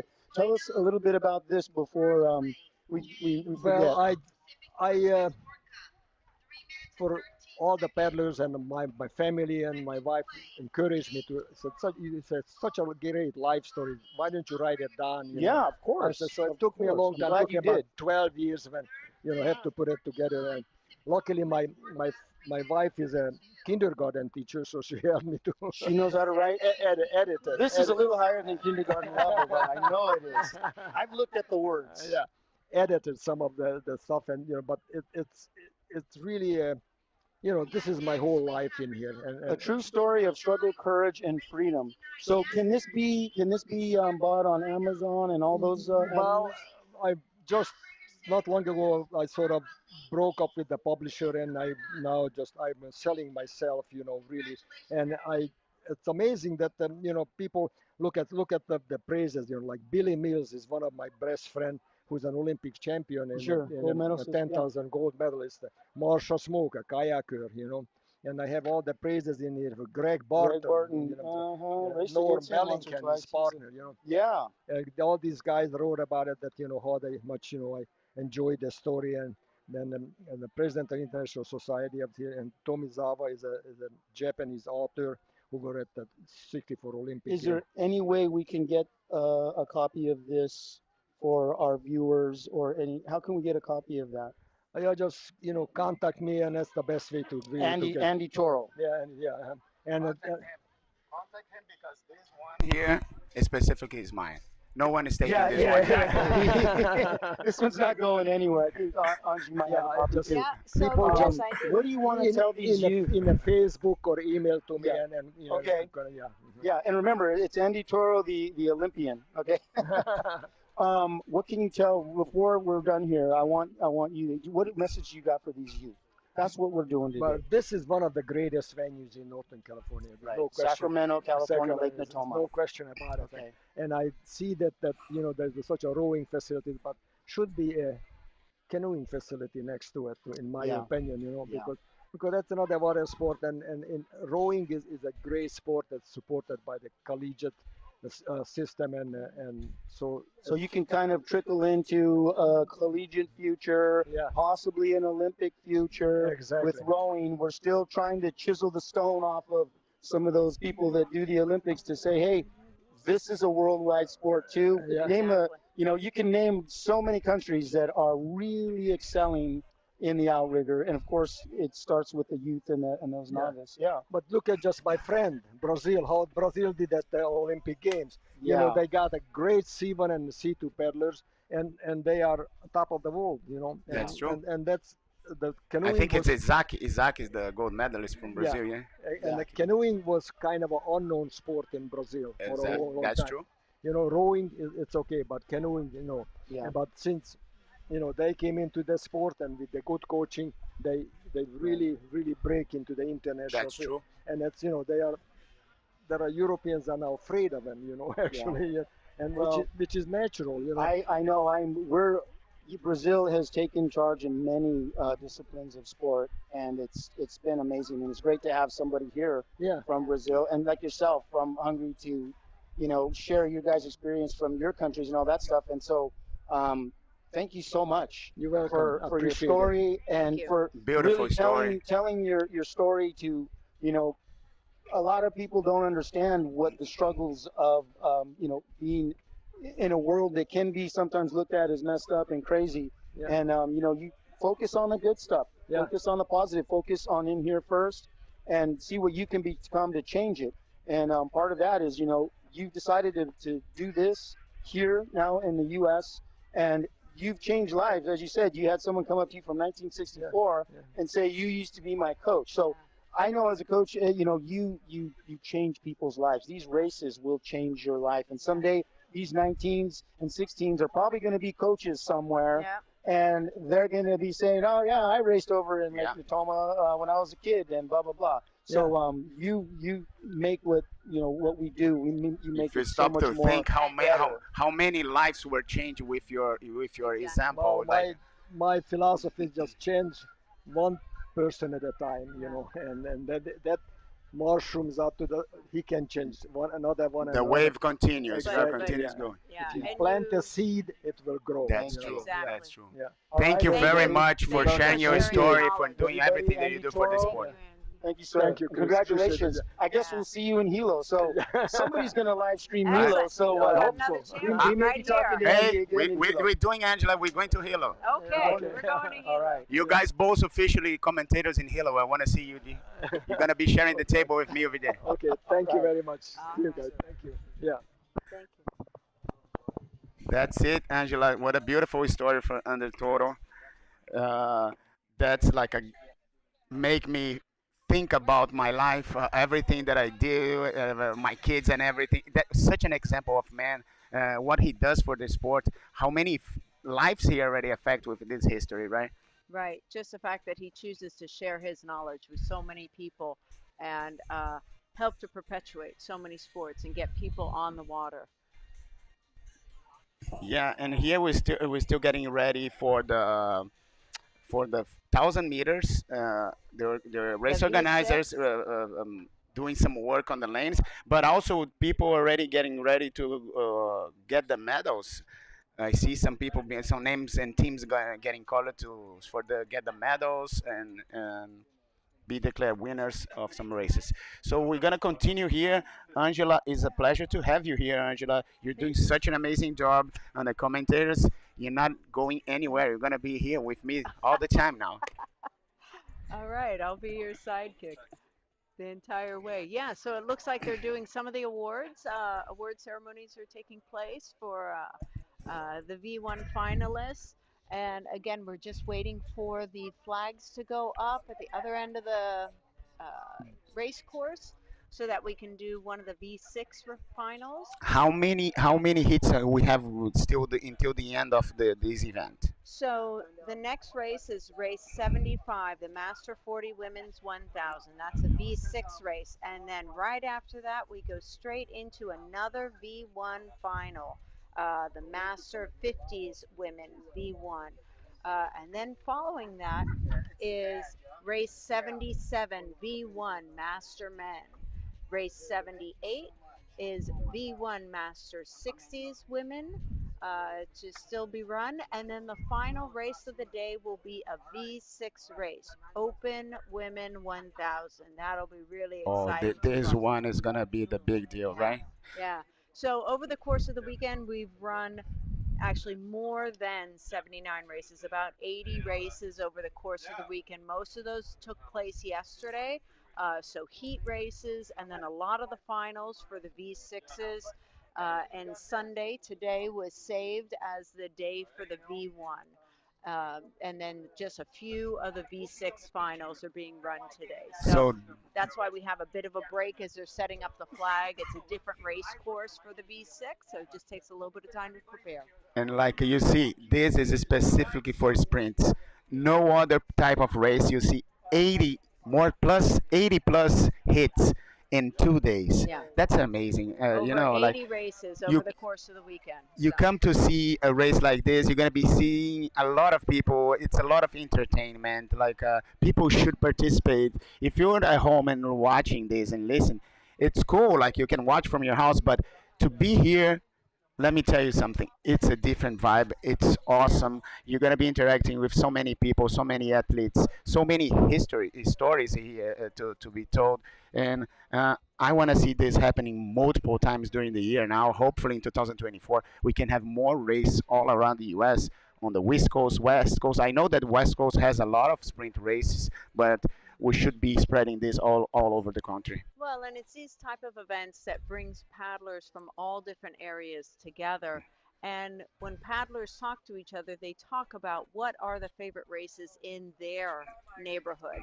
And that's how clubs and that's how individuals go and travel to these races to have experiences in other parts of the United States and in other parts of the world. It's through bringing paddlers from all different cultures and parts of the United States or parts of the world together, you give them that opportunity to broaden their horizons and go outside of their home state or their home country and try something different and have these new experiences with other paddlers that they didn't even know existed, right? And so that's how the sport grows. That's how each individual grows as an individual and as a paddler, and how their world expands. And it's again thanks to the Va'a as we see them lined up here on the beach, waiting to go out on the water. Exactly. You're telling this, and I heard you and Chris talking about like the words that you guys represented and traveling. That's another thing that the VA brings for your lifestyle. That's why I say jump in the water because the VA is gonna take you to places that maybe you don't plan to That see. you never It's have. another family. You're gonna be making friends all around the world. You know. Mhm. Yeah, that's it, guys. We're in Sacramento. We continue here in the 2023 U.S. National Sprints Championship. That's the day two. We're like close to the end of the day two and the final day of the USA to National Sprints Championship. We have about 3 or 4 more hits to finish this event. One of the main ones in the last hit is going to be the 1,000 meter women open women. We're gonna have like the fastest teams in USA participating of this race. Dana girls are gonna be competing again. I don't know how to say how many times I saw Dana in the water, uh, uh, basically competing everything like a Master 50, Master 60, Open Division, everywhere. You see the Dana women. Those women's like are amazing. They are like really killing at paddling, doing such a great job, not only here in the U.S. but all around the world. They just came back from Samoa where they won the awards long distance. They are going to Hawaii Nui now. Dana doing such a great job. It's And the a Hawaii project Nui is an amazing race. and I've amazing. unfortunately never had the opportunity to go to it as a spectator or as a participant, but the Hawaii Nui is a 3-day relay race that starts on the island of Rayatea. Raiatea. The first leg is an iron leg. It's No, The Raiatea to Huahine or Huahine Hayatea. See, it's yes, Huahine to Hayatea. Huahine to Raiatea. It's an iron race, 6 men, no changes. The following day, they run a women's race which circles the island of Ta'a, which is the vanilla island. Uh, and the men do what they consider A a sprint rate, sprint 20, course. 20 miles. It's yeah, from the island of Raiatea to Ta'a. 20K, Again, I think, or it's 20 yeah, so miles, it's a 20K. 12-mile Yeah, 20K. distance between the islands of Raiatea and Taha, and they consider that a sprint. Again, it is an iron course, so there are no changes in that. And the final day is the longest leg of the Hawaii Kinui, and that goes from the island of Taha to Bora Bora to That's the Point biggest Matira, reward to finishing Bora Bora. and that leg is the same distance as the Catalina Channel crossing. It is a 30-mile leg, iron, again from the island of Taha to the end of Bora Bora. Point Matira is the finish line, beautiful part of the island, and it is a race of endurance, strength, but it's by far a mental race. If I understand correctly, it's a 12-person race. And you can only Each change day, during the days. You cannot do it. exactly. Each day you put in a 6-man crew. The next day you have a different 6-man crew, and the final day you can build your Yeah. 6-man crew based You off of your 12 paddlers. you're totally right. You can bring up to 12 people. I think it's 12 the number, but you don't need it specifically to change the whole crew. Yeah, some teams they do solo this race, what is what is very impressive. To do So with the the same 6 men. six paddlers Yeah, for each it's the leg. it's the choice of the team how many people they're gonna bring. They can bring Interesting. up to 10 to 12 people. They can change. Usually the big teams they change the whole crew on the second day, so they Yeah. have a specifically crew for the sprint The day. sprint day. Yeah, Yeah. Yeah. but you see some crews coming with 10 guys. They choose to keep Yeah. some of the guys, the captain of the team, Yeah. for the second and the third day. But yeah, it's an amazing race. I never did, but I'm going this year for live streaming. Oh, excellent. We can Yeah, you that's you can be one of the commentators. I'll buy my ticket tomorrow. Um, I would love to go to that race. It is a race that has been in existence since at least the 90s. I first heard about it Yeah. in 94, 95. This race, Um, from if I'm not mistaken, Angela, this race, the Tahitians they put this race together as a training for Molokai to be like to have something similar to prepare them to Molokai, and became like the biggest V6 man race in the world. And yeah, it's a phenomenal race. It's a the phenomenal women's, race, and it's nice to see um, that within the last few years, a few Californian crews have gone down. NAC has gone down and done the Hawaii Nui. I believe there are some Northern California paddlers who will also be going down this year, along with some Southern California paddlers, to do the race. So it's very exciting to see some Americans now going down and that's true. participating in That's that true. race. A very challenging race. I want to interject. Earlier, we had a great interview with Andy Toro, who became the men's champion in the men's 75, I believe, V1 Master Men's 75 and older. Uh, so Andy Toro has written a book, Chronicles of an Olympic Defector, a story of struggle, courage, and freedom. The only way that you can get a copy of that book, if you would like, is to email Andy directly. And I just wanted to share with you his email. His email is teamandytoro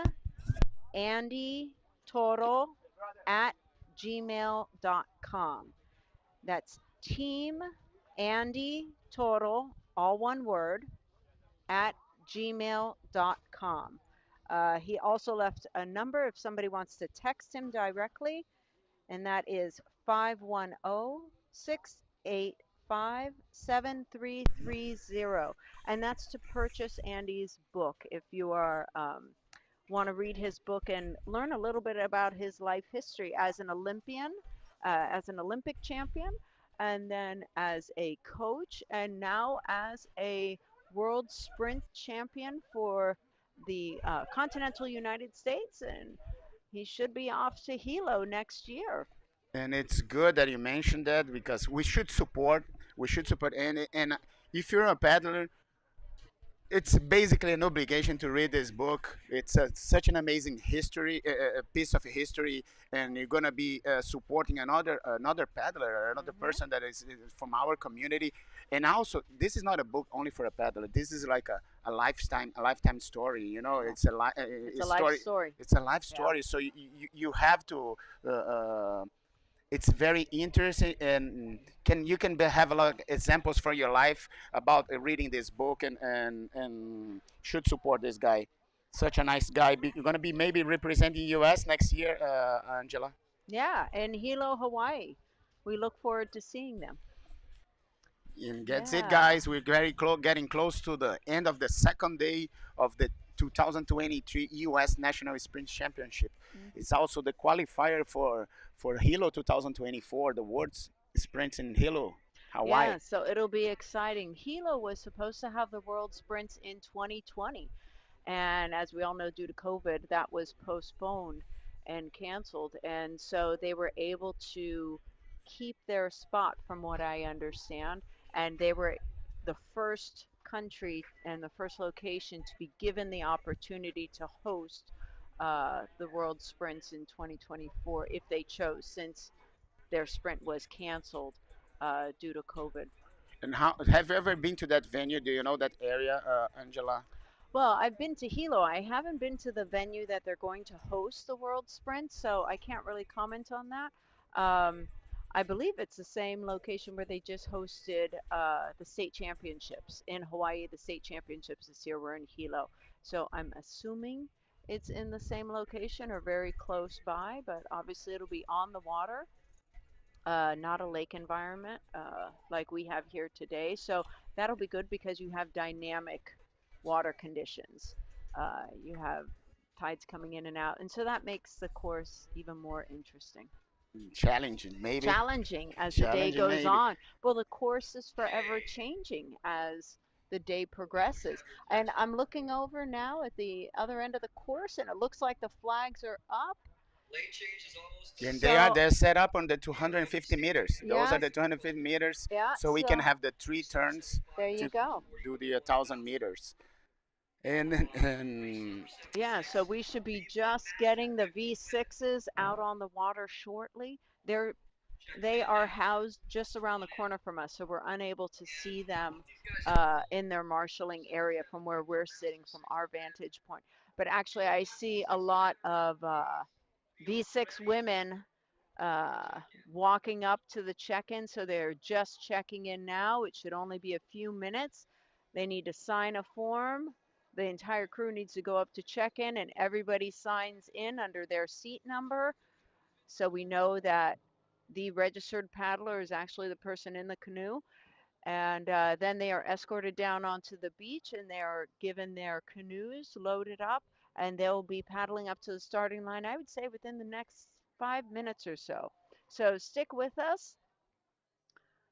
We will be having the Master 40 Women's 1000 race, and this is the final. and I step out to bring someone else here to the cameras and to participating here. So just as long as you check in. I have another friend and an amazing paddler coming by right now. And unofficially, I don't know, but looks like this guy is gonna be representing USA in Hilo. His name is Dave Bittenbinder, and I call him the Machine. The Machine, Dave the The Machine. Machine, Dave. You're too Welcome, kind. Dave. Good to have you here. Thank you. For who doesn't you don't know Dave, Dave is also an Olympian, and now representing Team USA in Hilo. Dave, tell me a little bit more how about your experience. What are you expecting for next year? Now you're official. You and Chris Cornejo, right? Yeah, Chris Cornejo, who I've raced against for decades, and I have nothing but respect for him because he is not only a fast paddler, but he's also an amazing steersman in Outrigger. So it's only natural that V1 is he's just such a master at it. I was just honored to be able to be with him in the end, and I have a lot to do, and that's the best part. As of today, I have a new goal, and it goes all the way till August of 2024, where I want to spend so much more time in the V1. And I made mistakes out there, and I'm going to learn from my mistakes today and try to correct them between now and next August. Yeah. So there's nothing better in this sport than having a goal. And that was really my goal. I spent a lot of time and money just to be here today. I almost in the last minute canceled because I was just like, I have too much to do. You know, the flight and the hotel, rent a car, everything just for 2 sprints. That's all it did. Once was qualifiers and the finals. And I was, I've got Chattajack in a couple of weeks. But I really wanted to just try. Good for you. And give it a shot. And just whatever happens, happens. And look what happened. I know, exactly. It paid out, right? It did. Look paid what out. happened. So it's worth it. And not only was it worth it for today, but now I have this long-term goal that I have all the way till the middle of next year, August next year, and I'm excited. And tell us excited. a little bit, you may not have planned everything out yet since this victory just happened, but tell us a little bit about how you're going to work towards this new goal. I still have more goals. I have in 2 weeks, I have 32 miles. Are you doing it too? Yeah, You're 32 mile both have Chattajack. 32 miles in Tennessee, Chattanooga, Tennessee, the Chattajack. So it's going from 500-meter sprints and 2 weeks later doing 32 miles. Totally different stroke. That's another. So I still have 2 more weeks of focus there, and then after that, you've got to take a break. I want to take. It's been a long season. One of the things, I used to live here in Southern California, so in California in general, and in Southern California, there's racing all year round. There are no breaks. Yeah. And any athlete will tell you, you have to take a break somewhere. Go ahead and don't take a break, and your body will just catch up with you. Like if you've got an important race and you're trying to get ready for it, your body says, you never took a break when you should have. Yeah. So I think it's really important to take a break. So I'm right after Chattajack, I'm going to just take a couple weeks of just easy and relaxing, and then slowly be able to bring back a base. Go back to the beginning, build a solid base. A lot of weight training. I'm going to follow a more of a type of weight training program that a C1, K1 paddler would follow in the off season when they're getting ready for World Championships or the Olympics in 2024. That type of weight training program. It's really important. This particular distance in this sport, for the time frame that we're working in, you can't just rely on your strength. You just can't be big and strong. You have to be strong. You have to have endurance. You have to have strength. And particularly for V1 and for Baja, you have to have technique. Yeah. So I have to work on all of that to be able to get to where I want to be. So it's a combination of everything. So I think you have a pretty good foundation already. I do. I've already been thinking about it. So but I couldn't turn it on until after this last race. Yeah. So now I can start applying it. Applying it, exactly. Yeah, So exactly. talking about goals, because we're talking to Noah earlier, and he had a big goal that is 2024, the Molokai Solo. Yep. And now he had to include the Hilo. Yeah. Because sprints. So what we can expect from David in 2024, or what's your goals, your main goals for the year, with what type of race, which race specifically you want to do? Is the race that you don't want to miss? For sure, Hilo is one of them. Yeah, for sure, Hilo. So building up to that, so I'm in the East Coast. So here in California, the one-man competitions are primarily in the winter, and I'm not going to do that. I'm not going to keep flying back and forth to do that because that's actually more intensity than I want to do at that point of the year. So I'm going to keep building my foundation at that point. And then in the East Coast, we have one particular race called the Carolina Cup, which is about 14 miles, and it's a mixture of open water and then more of an inlet. So it's kind of 50-50, so it's my kind of race, which is good. So I want to be able to do well there. But my goal is to be able to just do more racing in the V1. I haven't done any races. I haven't shown up to a 10K or a 10 mile, anything in the V1 yet. So that is what's really going to be key on the technique side, is to be able to, I have a V1. I've never taken in the open water yet. That's a big part of your technique too. So and V1 balance, is new for you. I just bought my V1 over the summer. I bought a Phi 4 SI, the new one, and I love it.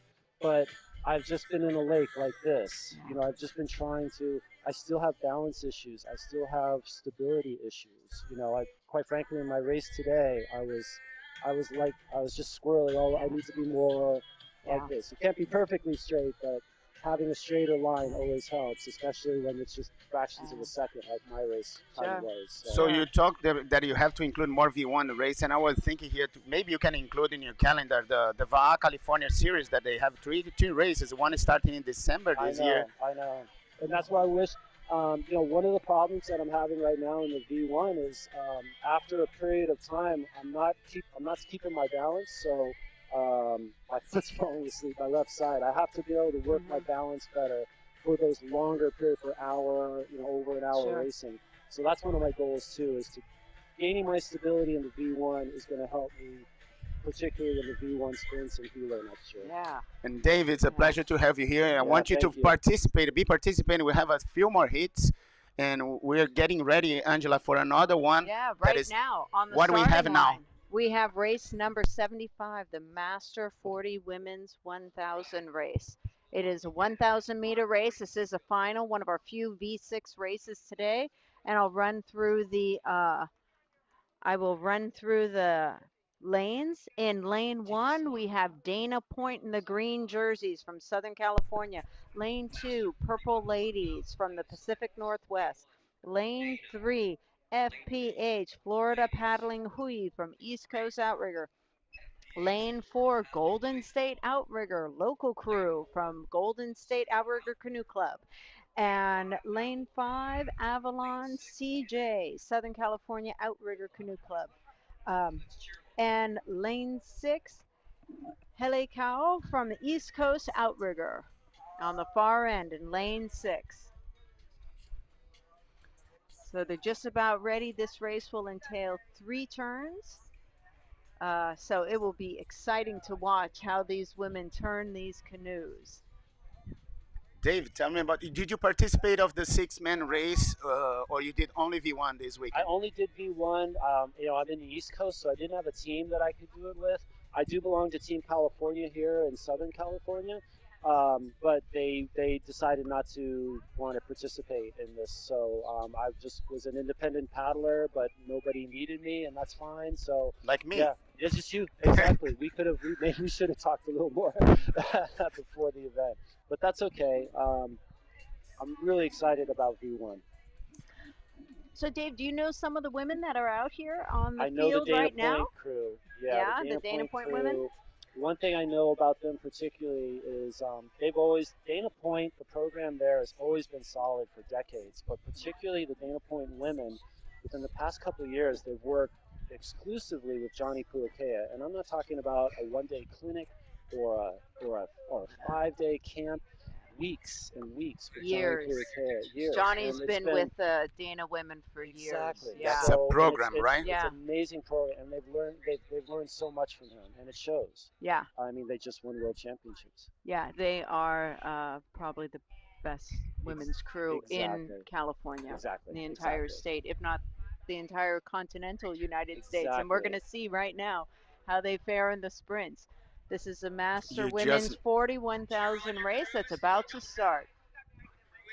And this is the finals to decide who goes to Hilo in 2024. and for sure, Dave, you know more girls here because the girls from Miami, you know all of them. Yep. Paolo's wife is stroking the Florida Paddling Hui. That team is a strong team also from the East Coast. We're trying to grow the sport in the East Coast, Mm-hmm. Angela. And here in the West Coast, it's strong. The VAR community, it's one of the strongest in the world. But we're trying to build this on the East Coast, and Paolo is doing such a great job with Yeah. his team. Yeah. Well, Paulo's like a household name here in California now, so it just goes to show how strong Florida is. And the women are off. Master 40, 1,000 meters. The women are off.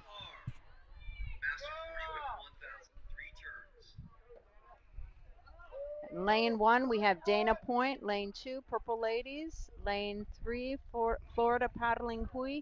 Lane 4, Golden State Outrigger. Lane 5, Avalon from Southern California. And lane 6, Hele Cow from East Coast Outrigger. Purple Ladies, Purple Ladies. I like this name, and those girls are fast. Yeah.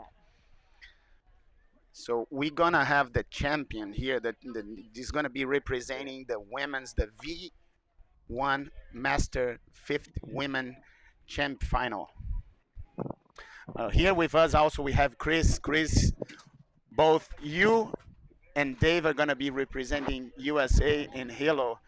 Like guys, we have this final coming up.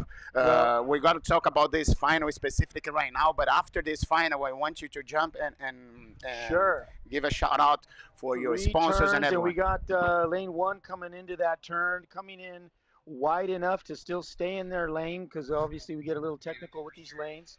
And as we seen yesterday, the trick is to kind of stop the canoe and get that AMA around the flag. So if you don't kind of put the brakes on at that turn, you're going to pass the flag. You're going to get pushed out of your lane, and You then you're going to slow have down as you we've approach the flag. yeah, well, or you just gotta you hit that flag and you stop that canoe. We've seen some canoes now. All these canoes, as you can see, they all are representing a final race. Nobody got hung up on the turn. Nobody back paddled.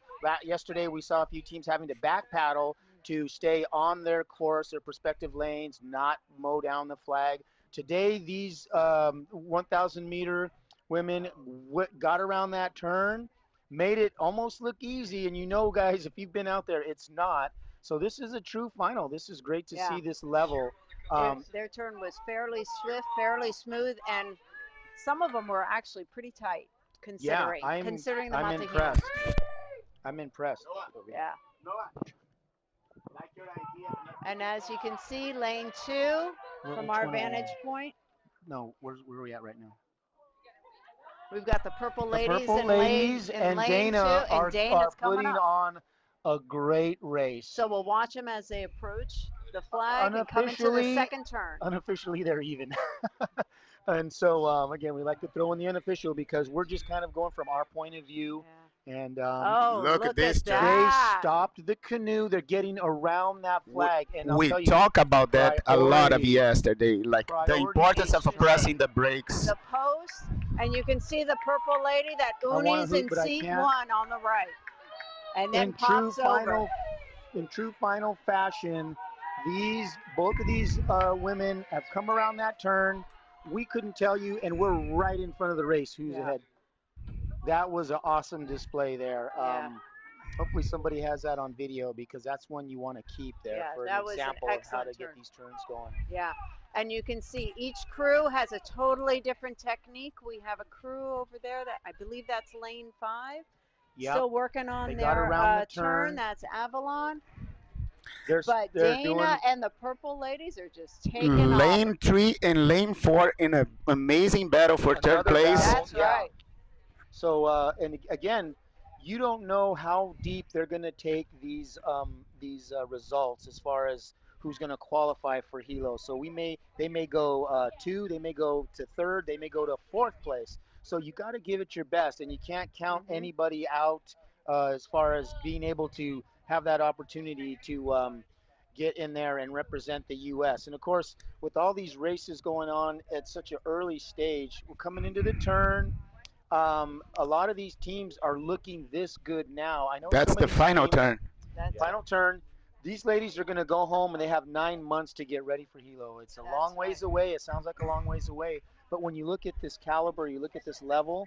So pinning that thing right around the flag is Dana in lane 1. In lane 2, right with them is the Purple Ladies. Yeah, And and this lane 3 and is 4. Lane 3 then and 4, lane the 3 and battle 4 is are beautiful for battling it out. 3 and 4. And they have a totally different technique to do their turns as well. So it's interesting here to we see go. how every crew is turning differently. This one is the one that takes you to Hilo on this finish. If you can hear in a microphone in the background, everybody cheering. They're coming down. This is the final leg to the finish line, so they will not have a turn at this end. They will just cross the finish line. So this is the final sprint. Purple Ladies and Dana girls battling for the first place. Yeah. And another beautiful battle between the FPH, the Florida Hui, and I think that's From Golden State. Golden State. Lane 3 and 4. So here So we go. here it All you is. got to This is the do is final get that stretch. nose ahead, and that's the hardest thing right now that can And this happen. is, they And are Dana is putting it unofficially on. just got Pouring it on, just got Dana, that pulling wonderful forward. finish, determination. Look the battle by 3 and 4. And in lane 3 and lane 4, Unofficially lane lane 1, 3, unofficially The lane Miami 2. crew's putting a lot of power in this end. The FPA, the Florida Pedaling, who is putting a lot of power to try to beat top 3 in this race. And I think they did. Beautiful I think finish. they got it. That I was think they did. They're great. celebrating. I think Beautiful they finish. did. You see Paolo over there cheering them on They at did. the finish line? And for the celebration, they know that they're probably going to Hilo. I think they're qualifying the that's 3 of great. them. That's great. They did. Congratulations for all the girls, especially the Dana girls, the pink Pacific Northwest, the Purple Ladies. purple ladies, and the girls from Miami that did a great job. I want to bring here Paolo, that is the coach from the Hui. I know that he's very happy right now. His wife was stroking that team. Jamie Amagli was stroking that team, and we're gonna bring Paolo and the team here also for an interview. So Angela. thank you to those women in that final there that just put on a great display of some of the epic turns that we've seen out here. And again, this course is going to be very similar to what's happening with our races in Hilo. And so, yeah. And so again, we had Dana and the Purple Ladies unofficially in 1 and 2, and then it looked like that Florida team might have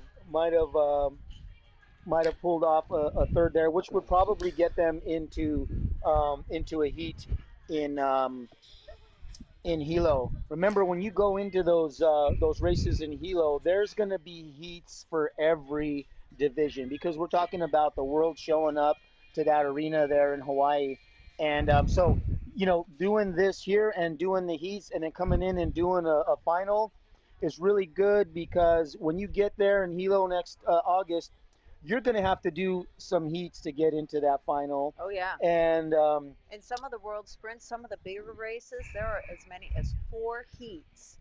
And then exactly. you go into quarterfinals, semifinals, and the finals. So, yeah, so you can race you may be multiple paddling times. a lot, and if you if you think you're doing a couple races or a couple divisions, you may be doing a 500 and a 1500, and it comes down to heats, semis, finals. If you keep advancing, you're easily on the water you're 8 racing. times. So that's about 5. I think it's 5 days of racing. Yeah, it's a week of races. It's a celebration and a half. So that means that you're gonna be competing against this guy. You both for a while in Hilo. He's used to it. He's an old veteran. He was telling me. He's competing with you for a long time. Can I be the young kid in this one? Because I'm a. You guys both, congratulations, Chris, and congratulations, guys. Both put a show. You guys put a show on in Sacramento here. My wife did videotape that. If you want a copy of it, yeah. and it's always you always tear yourself apart when you see the video of yourself paddling. And but wow, you don't need. You just go to the channel and get from YouTube. It's gonna be the image. It's gonna be there of you paddling. That's true. Yeah. That's right. So while we're on the topic, it's an honor to be here. After our race, I wanted to take a group picture because that truly felt like a final. And that's kind of what is going to rise you to the occasion of when you go to Hilo, because there's going to be races. I think we were about in the same second, Dave. I think. Yeah. And when you get to Hilo and when you get to these world sprints, some of these competitors, there'll be 2 or 3 or 4 guys coming in the same second. Oh yeah. So milliseconds. Yeah. So it is, man. It is just a a great thing. And so today it was awesome to see guys. I know that third place Nick was right there too. If anything, if we slow down, if we try to catch our breath right there, hey, there's guys that are on your tail. That could mean a place. That could mean a place easily. That could mean a place easily. So that's what's happening when you get into these finals, and kind of, I guess, preparing me and Dave for what's happening. And I truly appreciate now at this level of paddling so long and then being in that age group. I remember being out and watching those age groups when I was open and stuff, and they always inspired me. My favorite team when I was a kid in my 20s was our Masters 35. Before it used to be 35, 45, 45, 55, and since then it's evolved, and so but now it's 40, 50, and 60 and so on. But those guys that paddled just 10, 11, 12, 20 years ahead of me, they were the ones that I looked at. For But how now that long I'm you guys here, are competing? For how long you and Dave are competing together? well, Dave was, I recall when I started, I moved back from Hawaii in the what is it, late Late 90s. 99. Dave 99 paddled was a my first bunch. year, and you were already smoking, and I had to try to catch up with you. So. Dave was paddling in SoCal, and Yeah. I was paddling in NorCal with all with Angela and all the NorCal gang. And I started going down south to Southern Cal, and I would win up here, but I would go down there and I would get like 15th. So I was like, wow, I thought I was good. So but I wasn't obviously because I'd go down south and there were guys like Dave and just a crop of really good OC1 guys. And I said I got to go where the challenge is, so I just started going down south a Good for bunch, you. and every time I just got a little bit better, a little bit better. And that's the whole point. It's getting out of your comfort zone and exploring new areas, paddling with new Yeah. people, and that's what makes you Yeah. better. That's what makes you rise to the You gotta occasion you gotta and to give you train with the goals. best, and you want to always Yeah. train with people better than you. You don't want to be Exactly. the best one out there. You want to have The one third or the person at least, fourth, yeah, yeah. to be able Yeah. to chase, and that's Right. what Yeah. makes you better. Right, exactly. That's Yeah. true. Exactly That's right. true. That's true. There's no doubt. So I went went where the competition was, and it obviously it paid off, but I got to meet a whole new crop of people, It's a whole and new they're family. Ohana down there, and so it's funny when I come up north, everyone's like, hey, where you been? It's like, everyone knows where I've been, but I mean, Exactly. I come up and I see all these old friends and these people that we used to hang out together The at all the family just races, got bigger. and it just got bigger, and so that's it is great about this. And then for Dave now, Dave, so you're on the East Coast. And Dave, Yeah. Tell us what did you guys go through his where he's at and all that? You guys yeah, did? and Okay. Dave, He like, already knows feel the free plan also if you have a Diego. sponsor, you have someone to support you. I know you have a big support, your big girl. Like, have the camera now. Say hi to your friends, hi to your family. Like sponsors, people who are supporting you. Right. Feel free to reach No, out to my them. family, of course. I mean, I couldn't do it without them. Team California has been a great supporter. That's the team I've been on. And I've been getting paddles from Ian Fu with Hyper. I like them a lot. They're great. So it's just a Awesome. combination. It always takes a village for all Yeah. of us as paddlers to be able to compete.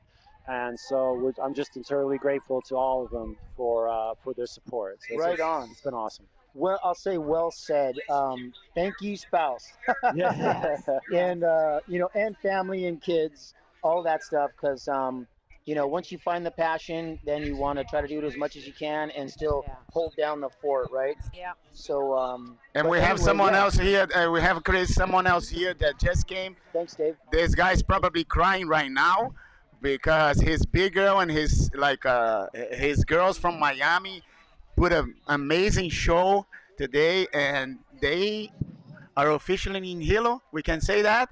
That's a pleasure, man. That's good to see. They nail all the turns and Yeah, they put a yeah. show.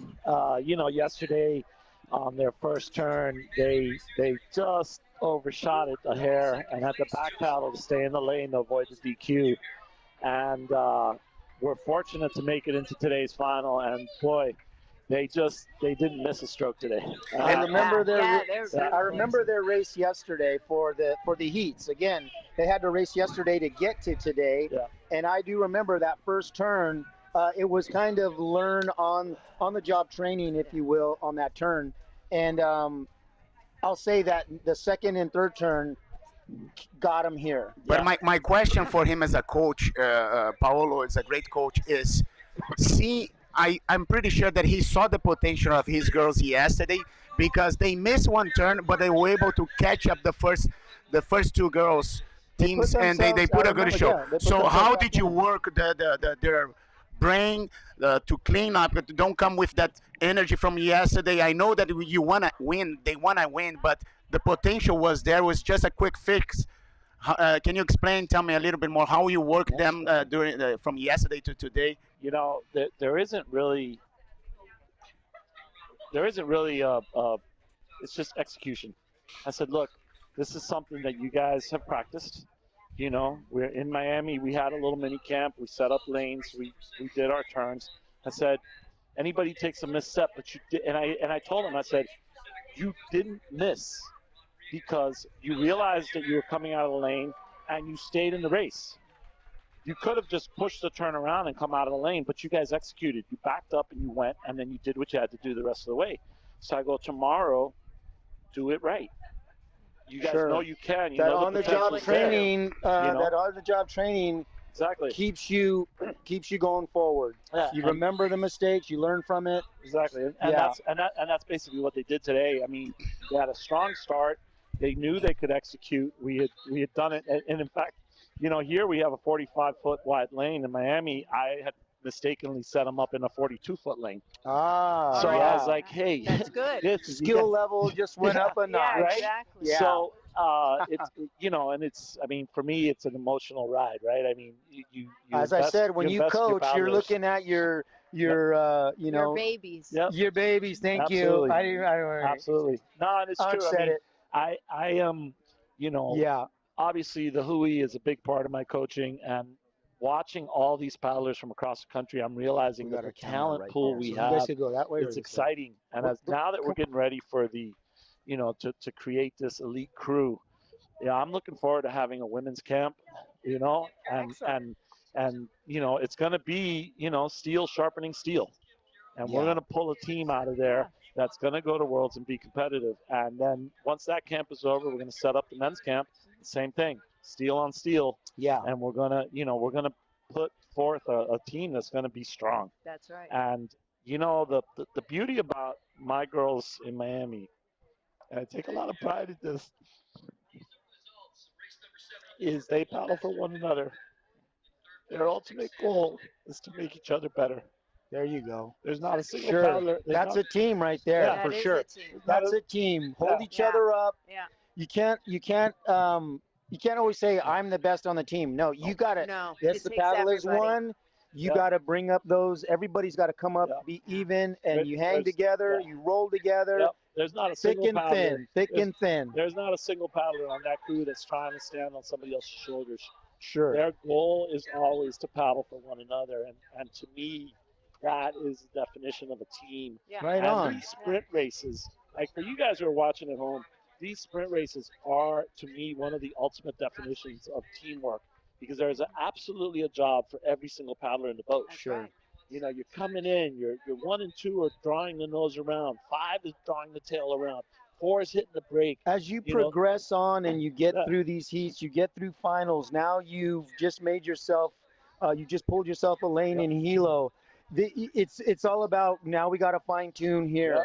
Now we got to fine tune to this level. Yeah, the lessons are learned. The lessons are learned, now we take and them home. you keep tightening and fine tuning, and we've seen that with these youth. We've seen that with all of the 500s and these turns in the thousands.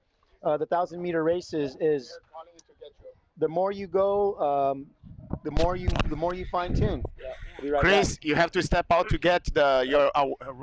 Go get your bling, So Chris. coming up on the starting line right now is race 76. We have the V1 Master Women's 50s division. They're paddling up to the starting line now, so they'll be starting the race again. And very soon, this is one of our last finals that's going on today. So who do we have heading out to the start line right now in this final? So in race 76, we have in lane 1, Susie Strazula from Southern California. In lane 2, Lori Jorgensen from Pacific Northwest. In lane 3, Shane Lou Stokesbury from Southern California. In lane 4, Josephine Mong from Southern California. In lane 5, Doreen Dawson from Outrigger Santa Cruz here in Northern California. In lane 6, Susan Boone from East Coast Outrigger. And in lane 7, rounding it out, Mignon Fontenelle from the Pacific Northwest Outrigger Canoe Association. Right on. So we have Southern Cal, Pacific Northwest, East Coast, and that's screaming. That's a good mix there of. And Northern Cal. Don't forget Santa Cruz. Well, we have the whole United States So represented. East so Coast, how's West that for a Coast. final? And that's all that's saying is opportunity. Yep. Wherever you're from, if you got a lake, if you got an ocean, whatever it is, the craft is here. Anyone can do this. We Just just get saw on the water. Paolo's team, qualify for a lane in Hilo. I love the fact that this field right here is so varied. You know, like Yeah. there's from everybody. I mean, Sue Boone, you know, she's been paddling dragon boat and outrigger and marathon canoe for years, Sure. years and years and years, and the opportunity to cross over to A this lot of marathon paddlers is- dabble in outrigger. I know a few years A lot ago, of dragon boaters I as well paddled here. with a lot of marathon paddlers. I know that they've done well in the past in Molokai Hoi canoe races. Yep. So it's so funny. Just another discipline in the water sports is we kind of go through all these sports of dragon boat. We had Andy Toro here earlier talking about C1, C2s. The marathon paddlers are these crazy paddlers that would do like 30-mile races, nothing to them. They would do 70-mile races. Well, that's the famous team that won Molokai, right? It was Illinois Blazing. Brigade. Oh, Illinois Brigade. Right? Was Blazing Paddles one of those teams so too? I think so too. And you know, it's dropping Molokai's names, always, dropping races, but yeah. So for them, and it's just so funny. Oh, 40 miles? What? Oh gosh, that's half a race for us. Yep. And some of these guys were Olympians. I know because I did race with and against some of those guys. I know that the Barton brothers I know would come over and paddle, and so again another sport that really has evolved. So while we're here, we're going to go ahead and let Paolo kind of interview his team, and as we're getting ready for that next race, which is still not quite. They're still staging down there. Yeah, so we got lots of time. So I'm going to pass this on. So yeah, ladies, Chris, welcome thank to you. the booth. We have here the fastest women in the Florida and the East Coast, right?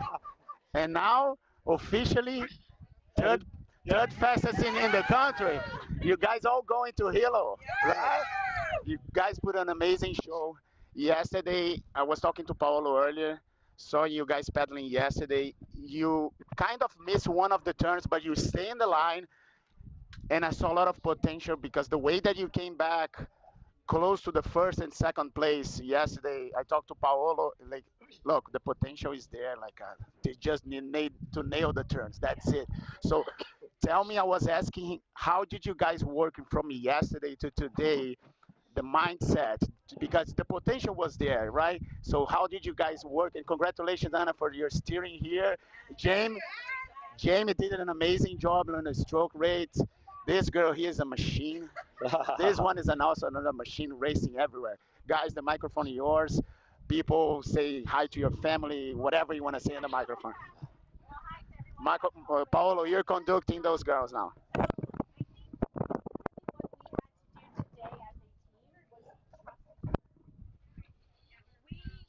practiced this. We trained for this. Was that? And we all have a role in this canoe, and we just had to trust each other and have faith in each other. We're one team.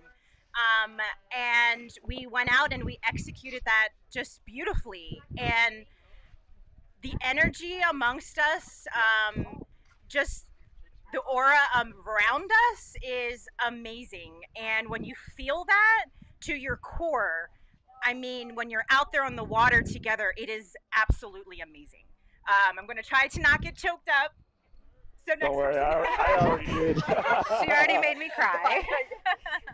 No, I think Ariana hit it like right on the head. I think the energy in the boat, I think we went up to that start line and we just, we said, this is our race. We've got this.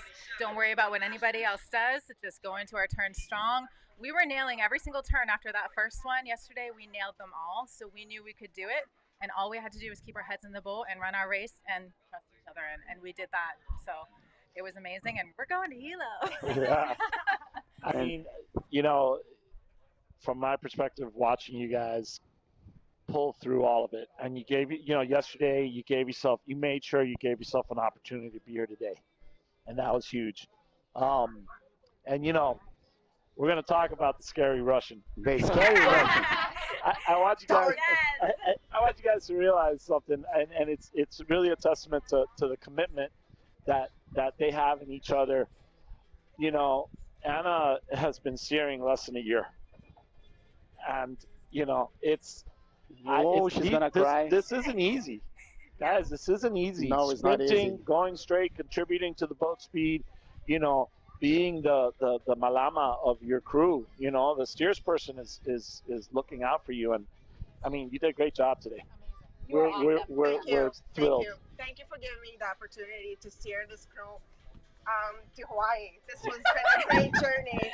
So I'm gonna, tear up, but thanks for trusting me to steer. Yes, it's been, kind of unexpected to get the opportunity to steer, period, for Hui, and especially taking here to nationals and then to Hawaii. This is great, awesome, girls. Thank you so much for taking us there, and looking forward. We're going to Hawaii. Can you tell we're excited? Yeah. This is well earned. I couldn't be prouder. Jessica, Jessica came in and joined up with us. She's been her energy is perfect spot, and she instantly, I said, okay, you're the handbrake. And what do I mean by that? We've designed, we figured out for us, and every crew's a little different, but for us, we figured out that we want to come into a turn with as much speed as possible. And then our seat 4 has to hit the brakes, and we pivot the canoe around. We call it the Tokyo Drift, right? You got to hit the handbrake. And this is our handbrake. And it takes nuance. It takes feel. It takes understanding. And Jessica, you've done a phenomenal job, and thank you for I'm so being part of happy this. to be here. I think I was a late entry, but so happy to be a part of this amazing team. So, as a female paddler, I'd like to ask you, ladies, how long have you paddled together? And been together as a team? For this event? In general. One weekend. For this one weekend event, but most of us have been paddling for a couple years, maybe on and It's off. been 2 years of Hui, so 4 of us on the team have been paddling as a Hui, and then Ariana's been paddling with us a lot this year. And then Jessica literally was one weekend. Yeah. So. Yeah. But the energy, So again. it's amazing how strong you are together and how united you are as paddling sisters and as a crew and as a team. And it's amazing what you can do in a weekend. You can become in a I'm doing weekend, a lot but of other stuff other weekends. Yeah. The right But, energy. No, I think the energy of the team just we clicked so much. On the boat and off the boat too, which matters a lot. So it's awesome. It's great. But it's a pleasure to hear how you speak as a crew, but as you speak, how you speak about each other and the importance of every seat in the canoe and every individual in the canoe. And that is what pulls crews together. That is the definition of a team, and that is how the crews cross the finish line as winners. It's that type of unity, and it's clear that you have that, and it's clear that it's definitely evident and alive in Florida. So that's wonderful to see. Now my question is just getting like a little follow your same line. You said like 1 week. One So weekend. Now what we can expect for 2024? What's your plans? How the team is gonna plan this trip? I mean, we're gonna have to have some big discussions about that. It's gonna be more than one weekend. It's gonna be more than one weekend. Well, where do you paddle normally? Where are you? So I live in Maryland, so I paddle with Kent Island Outrigger up there. So. All right. And so now a little bit of a and now the travel. Hui. Yeah. Yeah. Well, maybe you need to spend the winter in Florida. Right. That sounds good to me. My husband is watching. Did you hear? You can blame it on me. We're gonna get a little house together. Airbnb. I'm saying this because one weekend, right? Yes, yeah. So the potential is there Oh, If for this sure. team, if we put Yeah. this team like together for 2024, you guys Yeah. can come really strong. Yeah, You're already absolutely. strong, but you can come like Stronger, way you stronger. Oh have yeah. We got way big. up. We got big goals for 2024. We've Yeah, got that's a great. lot of we've got a lot of space to grow. So Yes. Oh, for sure. yeah, and we will. But yeah, guys, you guys did an amazing job. Like I was talking to Angela during the race. We have like two battles. First and second place, and third and fourth place was neck to neck. The race was there, and honestly, after the third buoy, I said, no, those girls, they don't know. They're not gonna reach the third place Yeah, now. no. I know those two engines in the middle. They're gonna go high. So you guys don't disappoint and put a show. Yeah. Congratulations. Yeah, you Thank had a you. wonderful Excited. finish. I'm excited to see Wonderful that race. training in Miami It'll be and good. getting ready We're for next coming. year. Yeah. Go. That's the Florida paddling buoy. My team from Miami, my girls. Paolo is probably super proud and amazing coach. And he's going to have like a double job with his wife at home now coaching. So be ready, buddy. Be ready. Be ready. The girls are in Hilo. Congratulations, ladies. Yeah, congratulations, ladies. And Angela, those are the girls, fastest girls from the East Coast. The FPH, Florida Paddling Buoy. And those Team girls that from put a show. Miami and Maryland are that pretty fast. That's for sure. Dana won the race. The pink lady, right? Purple ladies. Purple lady. I want to say pink ladies.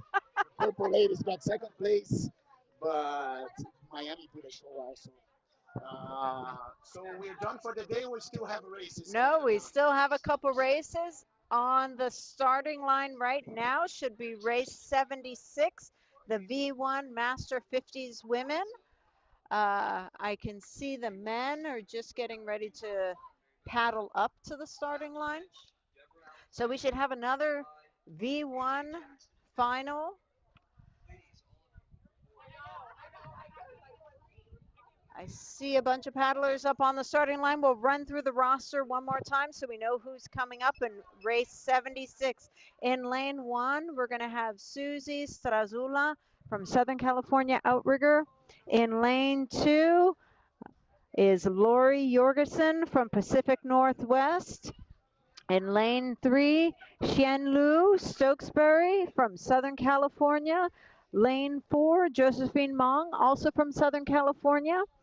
In lane 5, Doreen Dawson from Outrigger Santa Cruz here in Northern California. Lane 6, Susan Boone, East Coast Outrigger. And lane 7, Mignon Fontanelle from the Pacific Northwest Outrigger Canoe Association. And this is the Master 50 women, the final. Yeah, this is the finals to decide who goes to the World Sprints in Hilo in August of 2024. So we've got definitely some experience. I know Lori. I met Lori at the World Sprints in Tahiti. She's in lane 2 from the Pacific Northwest. And when I saw her just the other day at registration, it had been maybe 5 years since we had seen each other. And we were both staying in the same facility. So we spent a lot of time together. Yeah. A lot of homemade espressos were shared at the table together. That's awesome. But when I saw Laura and we reminisced, her first comment was, I'm so excited to see how many more people are on the V1s now. Because 5 years ago, there were very few people doing V1 in the United States. Most people paddle OC1, especially here in California. So this vessel, the V1, is very, very new for so many of us. And it was so refreshing to hear David, is such an elite athlete himself, talk about how he was doing a bit of a slalom course in his lane. And it didn't make me feel so bad because that's how I paddle in a V1. No, you're totally right when you're saying about the V1, and it's beautiful to see how the V1 is growing in US, and I think now it's unstoppable already. The wave already started, and people are realizing has no better or worse watercrafts. All the watercrafts are good, but definitely we cannot hide that the V1 makes you a better paddler in general because of that everything that we talked before, like about how that teach you to read the ocean, to read Yeah, the waves, to to read feel the it tide, to feel it, that feeling, right? and to become one. You Exactly, become one with exactly. the canoe, and you become one with the ocean. And as you said, Dave was telling that like, he had his line, so he has a lot of to work on that and get better. And yeah, the V1 is here and it's not going anywhere. It's No, just growing, it's growing, just growing. growing. So jump in one canoe. If you paddle OC or whatever you paddle, so get two canoes. Like I could continue. I have my OC1, I have my V1, I have my OC2, I have a Matahina. So I have like a different canoes. You have an entire fleet Exactly. It's just a matter like in your you or backyard. adapt you, or have access to that. You don't need to buy one, but like you can have access to one of them. Like just practice, practice, practice. Especially if you qualify already for Hilo, it's more than important than you Right. basically gonna compete in those type of boats. So it's important that you spend at least a little bit amount of time to learn that watercraft, Right. to nail those turns. You know. Right. And yeah, and like we've been talking, the Matahina is very different from a lot of the canoes that we paddle in the United States. You know, Bradleys, Mirages, canoes that we traditionally use in sprint races here in California. They're also amazing canoes, right? There's no better way. They are amazing canoes, but again, it takes a totally different technique to turn the canoe, very different from what we were used to in our sprint races, because it doesn't have the same rocker that, let's say, a Bradley canoe has that can turn on a dime. That's the Yeah. beauty of the Bradleys, whereas a Matahina is meant to track straight. She's flatter on the bottom, a little wider, and she's meant to go in a straight line. And when you see a great crew paddling a Matahina, not necessarily in a sprint, but just during a training session or in a race, seat 6 doesn't steer. They are the paddler. And why? It's because that canoe is meant to just stay on course. You point her where you want the canoe to go, and she goes. So you don't have to steer. That sixth member of the crew becomes the sixth paddler in the canoe. That's true. So, That's true. You're right. You're right. It's just learning the watercraft. Like Chris was saying this earlier, pressing the brakes to do the turn. It's more than important. We saw Paolo talking about that. How he trained his team specifically on turns, and I saw that. I really saw with my own eyes he's practicing those turns in Miami, and the girls were doing amazing. The job's paid off right now. Like they got third place. They're in Hilo, you know. So because of We practice. have our 50s V1 Masters. Did you guys introduce those lanes? yes, they're already Beautiful. introduced. It looks So like they the did- race has just started. Yeah, they just threw down the green flag. These ladies are moving, and they're trying to get to that 250 mark, that halfway mark, because right around that area is where you kind of can take a peek down the line and see where you're at, and then that kind of, in my opinion, that kind of tells you where you need to go next for that last 250 meter race. If you're a little bit behind, if you're a little bit ahead, or if you got a pack, a pack of paddlers with you. A lot of these finals don't really even start to shake out till about the 250 mark, because these paddlers are they're so good. They're so on that level of knowing how to race, knowing how to work this canoe and this course, because it's all about strategy. So from here, I see lane 1 and 2 looks like they're pretty close together, and then the field drops back a little bit, and then you kind of have a straight run there. Of course, all unofficially, and that's just from what we can see from our booth. But they're making their way now to that last stretch. And I know Susie's in this from SoCal. She's in lane 1. We got Shinlu from SoCal. We have Josephine, and then Pacific Northwest on that outside. Who we always got these one or two outside. East Coast, Susan Boone. We heard some stuff about her from Looks like Paolo. 1 and 2. Looks like 1 and 2. And so that's Susie and Lori Strazola and Lori Jorgensen are from saying, Pacific "I Northwest. want this." That's right. And that is wonderful. Go, Susan! But that's just awesome. There is Susie in lane 1, turning it on. The last 250 coming to the finish line. Lori right behind her from the Pacific Northwest in lane 2. Lori's a veteran to the World Sprints, having participated in Tahiti. And then 3, it looks like 3 is making a move.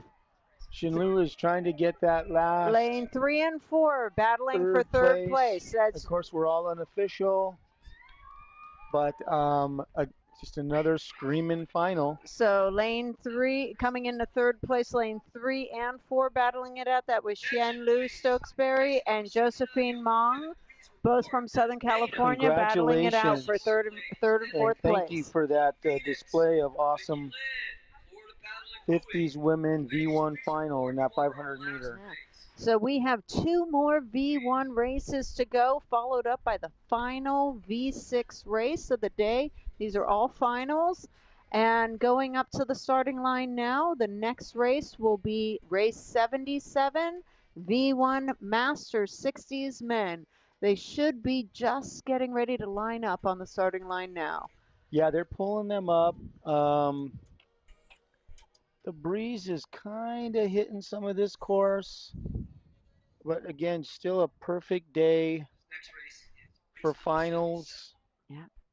And you just have to everyone has to deal with what happens on that race course together. So for these V1s, there are some paddlers that I know I like the wind when I V1, you guys, because I feel like once I get on the water, I don't care how windy it is, it doesn't matter. But the wind is good sometimes. I just adjust. Even when it's coming at you, it helps keep the canoe straight.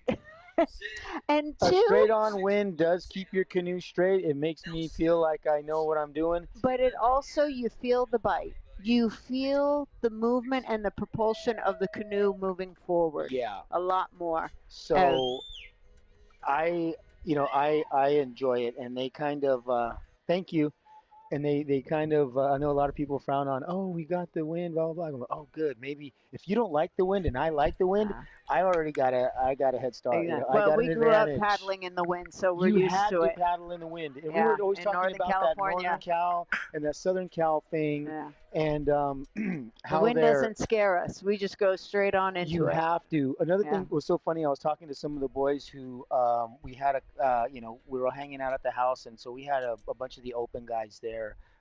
We had Noam and Garen, who were both in that open final today, and Noam now lives in Santa Cruz. He's going to college. Great young kid in the open. Way to represent today.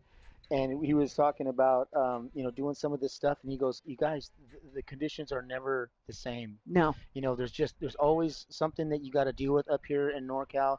And my thing was, if you want to be a paddler in NorCal, you're gonna have to get used to paddling at night, because the winter, it gets dark early. It doesn't get light until later. Yeah. And I got used to paddling at night here. Either early in the morning or at night. Yeah. Especially in the winter. And yeah, if you got a job, you got to paddle at night. And so when I moved to Santa Cruz and I started paddling there, I was going out at night, and people were freaking out like, we don't paddle out here at night. And I'm like, oh really? And of course I grew up in Santa Cruz, San Jose area, and it was just funny. I go, look, I got to paddle. So I'm going out at night, and now that I think back on that, I'm like, oh, that might have been a little bit crazy, but look where I'm at today. I still love it. I still do it, and guess what? Yeah. I paddle at night. Just bring a headlamp. You have to bring a headlamp. So right now, we look like these guys are just about ready to do that. Yeah, what so is let's this, run the through third the lineup. from last race? Mm-hmm. So approximately race 77. On our list it says 77. And, but we know that they snuck in a couple extra races we snuck in yesterday. a couple extras, and which is all good and dandy. That's super fine. And V1 Master 60 man. So let's run through this lineup, because it seems like there's quite a few Northern California crews in this lineup. The V1 Master 60s men, this is the final. They're just on the starting line right now. In lane 1, we're going to have Matt Chamberlain from Golden State Outrigger here in Benicia. Lane 2, Gary Hernandez, Pupuo, Hawaii Outrigger from down in the Santa Cruz area. In lane 3, Kevin Cohen, Pacific Northwest Outrigger Canoe Association. Lane 4, Peter Henye from Southern California Outrigger. And in lane 5, Alfred Zinn from Ho'okui in the San Francisco Bay Area down by San Jose. And in lane 6, Nelson Alstrom from Golden State Outrigger. Another Golden State Outrigger paddler from Benicia, California, here in Northern California. So good luck, man.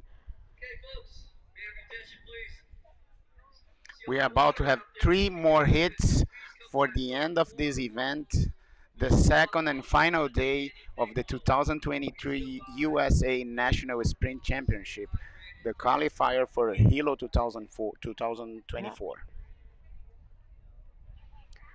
Yeah. We're close to start the V1 Masters 6th man. Yeah, they are just paddling up to the start line now. I can see a couple of them going up.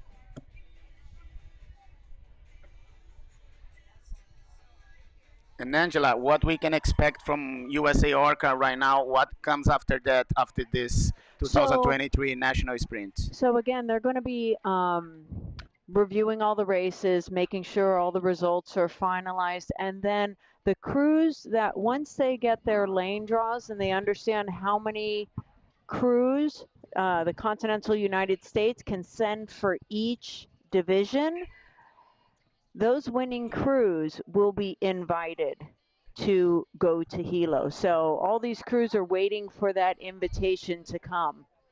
And once that invitation comes, it's my understanding that the crew has a certain period of time to accept the invitation or decline it, and then it would go to they can pass that. They might pass on that, and then the crew that might have gotten 4th or 5th would move up to that spot. I believe so. I don't know all the final rules, but Yeah, also there's always some. And because some we are twists and doing stuff. these trials so far out, especially when you're dealing with individuals, V1s, but even maybe more complicated is the V6 when you have to have six people paddlers have to be make that able trip, to coordinate a trip together. not Yeah. be injured, be able to paddle, not move, not lose their job. Yeah. And We how all it know that- works for the please, nobody V1s? lose How your it job. works for the V1s? It's already set up, or it's invitation, or Well, it's like it's first, second, and third? It's based off of, again, I don't know the exact answer for that. Again, it all depends on how many lanes the continental U.S. They're allowed, gets right? And it for the depends on World the Sprint. participation of the other countries. So right now we're Exactly. looking at our 60s. They're coming down the line. They're about already getting to that 250 mark. This is, from what I can see, it's close here together as the finals have been. It looks like lane 1, 2, and 3 are just a nose ahead of those 4th and 5th lanes and hammering. Did you say there was a Golden State paddler here? There are two Golden I State can paddlers. I can see the Bookends. jerseys, bookends. I can see the jerseys. Lane 1 and Props lane to 6. them for wearing their jerseys to represent their club. That's lane 1, I can see, and he's looking really good. We're Yeah. probably on the last 100 meters or so, and so now's the time when if you think it's a question of whether or not you're in front, this is the time to make that move. So Yeah. who's in lane 2 there challenging him? Lane 2 is Gary Hernandez, but I and think lane we should 3, pay Kevin attention. Cohen. Kevin Cohen in lane 3, Sure. making a big, strong move. Yeah, I'll tell you right now, Kevin does look good out on that lane 3, and he is putting the money on the table right now. Yeah, he has turned it on Lane right 1 here. is inched up, but lane 3 is coming up. So super good final here. It looks neck and neck, lane 1 and lane 3. Lane 1 moving ahead. That's Matt Chamberlain from Golden Chamberlain. State. Everybody stay in their lane. Lane 3. Yeah, stay in your lane, and of course Kevin we are Cohen, lane 2. Beautiful, Gary unofficial. Hernandez, Pupuo, Hawaii. Congratulations, guys. Unofficially, it looked like for sure lane 1 is what I witnessed on that flag, and lane 3 coming in a close second.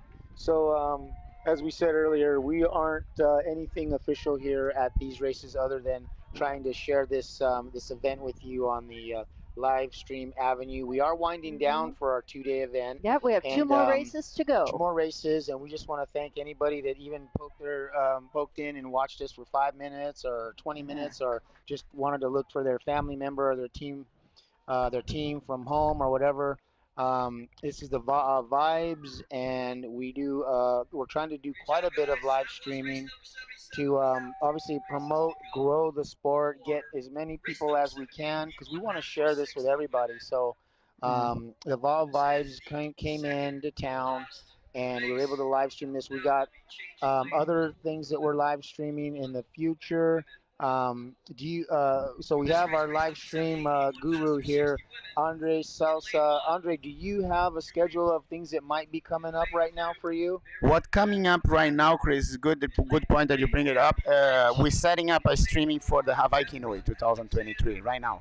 Okay, In a few weeks, we're gonna be doing the streaming for the Hawaii Canoe. So stay tuned, stay subscribe to the channel, press the bell notification, so it's gonna pop up a message in your phone like when we have a stream. So you're gonna know firsthand when we have a stream, where we're gonna have a stream. But for sure, we're going to Tahiti to do the live streaming of the Hawaii Canoe 2023, what I'm very excited to do. And Angela, those gentlemen here, like I put a show, an amazing show for the V1 finals here, Masterman 50, and we have another V1 Masterman women. So the V1 Masterman 60s is just pulling up now and doing a change out. The second to last race of the day is the V1 Master 60s women. They're on the starting line now. They're lining up. It's race number 78, and this is the final for the V1 Master 60s women. So that's deciding who will be going to the World Sprints in August in Hilo, Hawaii.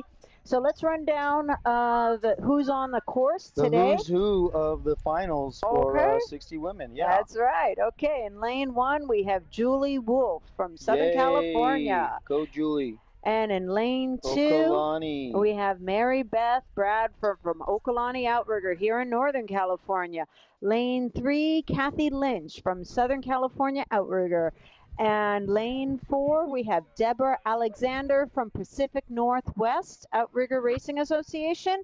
Lane 5, Debbie Hyde from Southern California Outrigger Racing. Lane 6, KJ Jackson from Pacific Northwest. And finishing it out in lane 7, Mary Lou Johnson from Southern Cal. Great. So three SoCals, 2 NorCals. Pacific Northwest. That's beautiful. We've got the West Coast represented here on the race course. I see canoes coming our way. So this is on. This is our final V1 of the 2-day event of qualifying for the Hilo races. So while we're watching this race get a little bit closer and kind of get into our view, with that Hawaii Nui, Andre, that's going to be amazing if you can. I know you've done a few other races in Tahiti already, so you're kind of getting you're getting around, and that's what's super awesome, is that you're bringing this to people that maybe, obviously the people that know about the sport, but you're bringing it to people that don't know about the sport, and that's where we're trying to go with introducing this to all these kind of regions. So your connections in Tahiti are getting pretty good then, huh? Yeah, thank you, Chris. And yeah, we did this with the help of a lot of people. You were one of them. You're like basically one of the pioneers here on the channel, and now Angela is joining also here. This is made by paddlers for paddlers with help a lot of help of a lot of people doing this, right? We've had a lot of paddlers come up and interview and commentate. Exactly. As this race is winding down with these 60s women, we're down to that last, definitely past the 250 mark. They're starting to come into view. If I can throw out my guesstimate as how it's kind of shaking out after that 250 is, looks like Julie Wolf in lane 1 is pulled ahead of the pack, and I'm almost certain that it was her birthday yesterday. Oh, fabulous. So I saw her all day. I saw her race all day, and I did not know that. So we told her today when we saw her that she's in big trouble. But Yeah. happy birthday to her, Julie. And she's celebrating with a lot of canoe racing because that's Yeah. what she does. I've known her since forever. The first time I poked my head on the Southern California races, she was there. Super great person. Now leading the way in her division, wanting to represent the U.S. in Hilo with her age group and just with her spirit. You guys, it's so awesome Look, this is to Atta see strong. go, this lead Julie. as Julie just commands the race course. She is moving so fast. Her And number fell off the canoe. yeah, It's sideways. She's going so fast. congratulations, That's an good. Way to unofficial go, Julie. first place and an And we've got unofficial lane 3 coming in lane second. 3. Just Kathy trying to Lynch reel from in Southern that Cal. spot. And Good. lane 2. Unofficially, lane 2 is kind of taking a little bit of a. She made Mary it in her Beth lane. Good. Bradford from Okalani. Beautiful. That was And beautiful, These are- that beautiful, was great. beautiful. That was great. These are Finishing off the lovely. field on the outside. Still a great final. Beautiful And we race, are ladies. Va'a Vibes here. We're unofficial, Yep. but we do call it as we see it. And then when you want to get the official call, you can look up on the website. I think they're posting these kind of as they come out. Yep. And so, you know a Yeah. little bit about now what Va'a Vibes is doing. We've in the future here with the Hawaii Nui, and we all kind of know what Hawaii Nui is, but just a quick little description. That is going to be the Tahitian V6 Championship in Tahiti. It's a 3-day event. 4 islands. It's a 3-day event, 4 islands. okay. And Hunch, thank you. we've already run through it. You It's an ran through it? amazing, Yeah, so amazing good. race. It's been So we're looking forward to live streaming that because I won't be there. But just to give you guys what I really appreciate, if I'm not always here with Andre and Angela isn't either, and there's other live streams that happen and stuff, and you know I'll tell you what, I've sat and watched some of these live streams all day long. And sometimes I don't watch it that day. I know after Catalina, when I raced Catalina this year, I watched the next day. I was so beat up that I just stayed at home on my couch and I watched the entire live stream. You know, so you know, I just Yeah, it wanna works say like thank an you. archive, you know, like it's an It archive. is. Like you want people to It record is. you, to film you, like your wife was filming Yeah. you. So the whole point Exactly. of this, you go there, you see yourself, That's and what this is. you had Yeah. a new kid. You show to your kid, Papa was pedaling, you know, in Yeah. 2023, That's the right. the These world live sprint. streamers and what's happening with our sport now is you know, right now we're just kind of, I guess, we're self-promoting, you know, we're Yeah. Yeah. you Well, know, we're recording, documenting. we're documenting all this stuff because all this stuff can be viewed later on. So it's truly starting to, you know, we used to just have historical archives of results. Now we Right. have historical archives of actual races, of Right. actual footage, and you know, and us commentating stuff. I mean, for us, it's fun. You want to, you know, if you're going to ask me if I want to talk about paddling for a few hours, I'm on board. You know, I I'm love on doing it. it, and there's a dozens and dozens and hundreds of us that would do that Yeah. for the sport. So yeah, I came down to support. You know, just this whole movement of keeping our sprints going, growing. Also able to talk about a little bit my experiences, but having all these paddlers come up and interview and see what they can do. And you folks that are watching or may not even watch it live, but watch it sometime, you know, later on, anytime, because it's going to be there at Vibes. And, you know, you can always just, you can, show, like I said, show people this, and it's now archived. So it's a blessing to have these Yeah. things happen. Yeah. These things, I can tell you right now, these live streams don't make money. We're not here No. making money. Nobody's paid anybody to be here. As Mhm. far as what we're doing, we're basically here because we know this sport will and can, you know, take over the world. It We have already Well, we have is. the it's. help of a lot of people. I mean, USA Orca, Angela is here. right. We have to mention Joey. Joey's doing a great Joey job Alvarez, promoting the Marl, Yeah. sports Yeah. and putting the V1, the Matahinas on the map. Like It's. if you're watching this at home, you feel free for the next race. If you see us here, come participate. Come join the microphone. Sure. You know, come exactly. do an interview. Cool. Yeah. Come share your story. This, as Chris was mentioned, this I want to take this. It's an archive. You know, Right. this is an archive for our community, for our Well, peddling community. it's not only an archive. These streaming videos, number one, to put on this event, it takes a tremendous amount of organization before, during, and after. And so many of the paddlers this weekend were also volunteers to help with registration, to help with setup, takedown, and getting people on and off the water. I mean, you know, Exactly. the Angela, two guys behind the mic were It- out racing. The guy I'm that was so happy that marshaling you're saying this, all the Angela. V1s was out there racing in the men's 60s. But so there was so much that was done to make this event happen, and then to be able to stream it live.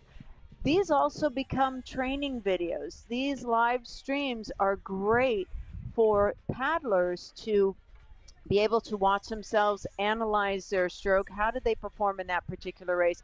But it's also great for crews who did not come but want to come to study. How did they do that turn in the Matahina? How did he correct himself in the V1 when it veered off course? And so these are also training tools. It's not just a live stream, it's an archive, it's something that will carry through for many, many years. I'm happy that you brought this point about how difficult people has no idea how difficult it is to put an event like this together. I'm putting a race in Miami for in April. A V1 race was supposed to be the Aito Miami, but we're still holding up in the name because has some polemics happening in Aito, Miami with sure. in Tahiti with this name, but people has no idea what you have to go through to put an event. So USA Orca, congratulations for this organization to put this Congratulations an and amazing thank here. you for And sure. thank you very much. That's where I want to to- go with exactly. We're kind of winding down. We got one more race. Our final race is getting on the water. They're just warming up in the buffer zone. It's race number 79, the Open Women 1000 V6. And let me tell you, they're back. All those girls that competing on the Master 40 women, Dana, the FPH, some of them are coming back to battling again, the Golden State.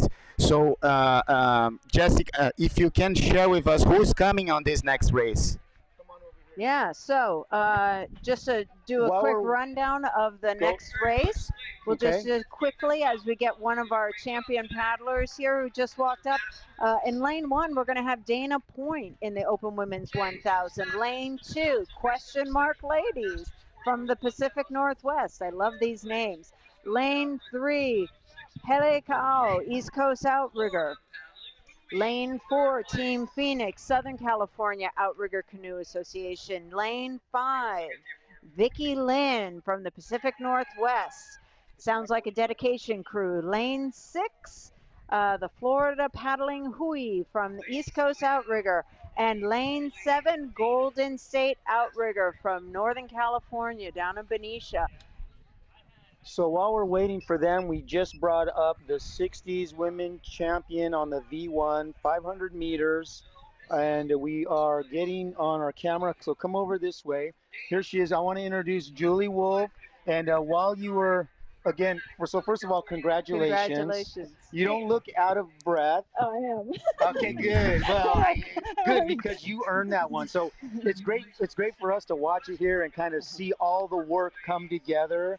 But I've been watching you for the last 2 days race in almost every women's event that was offered. Tell me about your 2 day. No, I want to hear from you. Tell me about it. You wouldn't let me race in the 19 and under. So when you're 60 and you have an amazing crew to race with, Okay. and they need Your someone. Dana. So Dana Point is your Dana club. Point, Okay. And I have, because I'm 60, I have the option to paddle, to race down You into can a lower. you can down on your age Yes. group, so you could Yeah. go 50s, you could go 40s, you could even go go open. open. Yes, Yeah. yes. So how And many? you should. How And you many, should. how many divisions did you do just in V6? Please? did 60s, 50s, and 40s. Awesome. Yeah. Right Excellent. on. Okay. Yeah. And so we kind of warn people because so obviously we're trying to qualify for Hilo, and we kind of warn them when they are qualifying and they get those lanes in Hilo, is they start popping up all these heats, right? So you're gonna have a busy 9 months of getting ready, right? You're gonna be like, wait, what did I do in Sacramento? Well, I totally failed. I bombed in Samoa, so this was kind of my comeback. No. Yeah. The Hey, conditions. it's a learning. It's yeah, always a learning thing. yeah, We've been yeah. saying that all Yeah. the last 2 days. Is you know what? Sometimes the experience is going to take you next time Right, to takes that you to level, the next right? level. Yes. So, yes.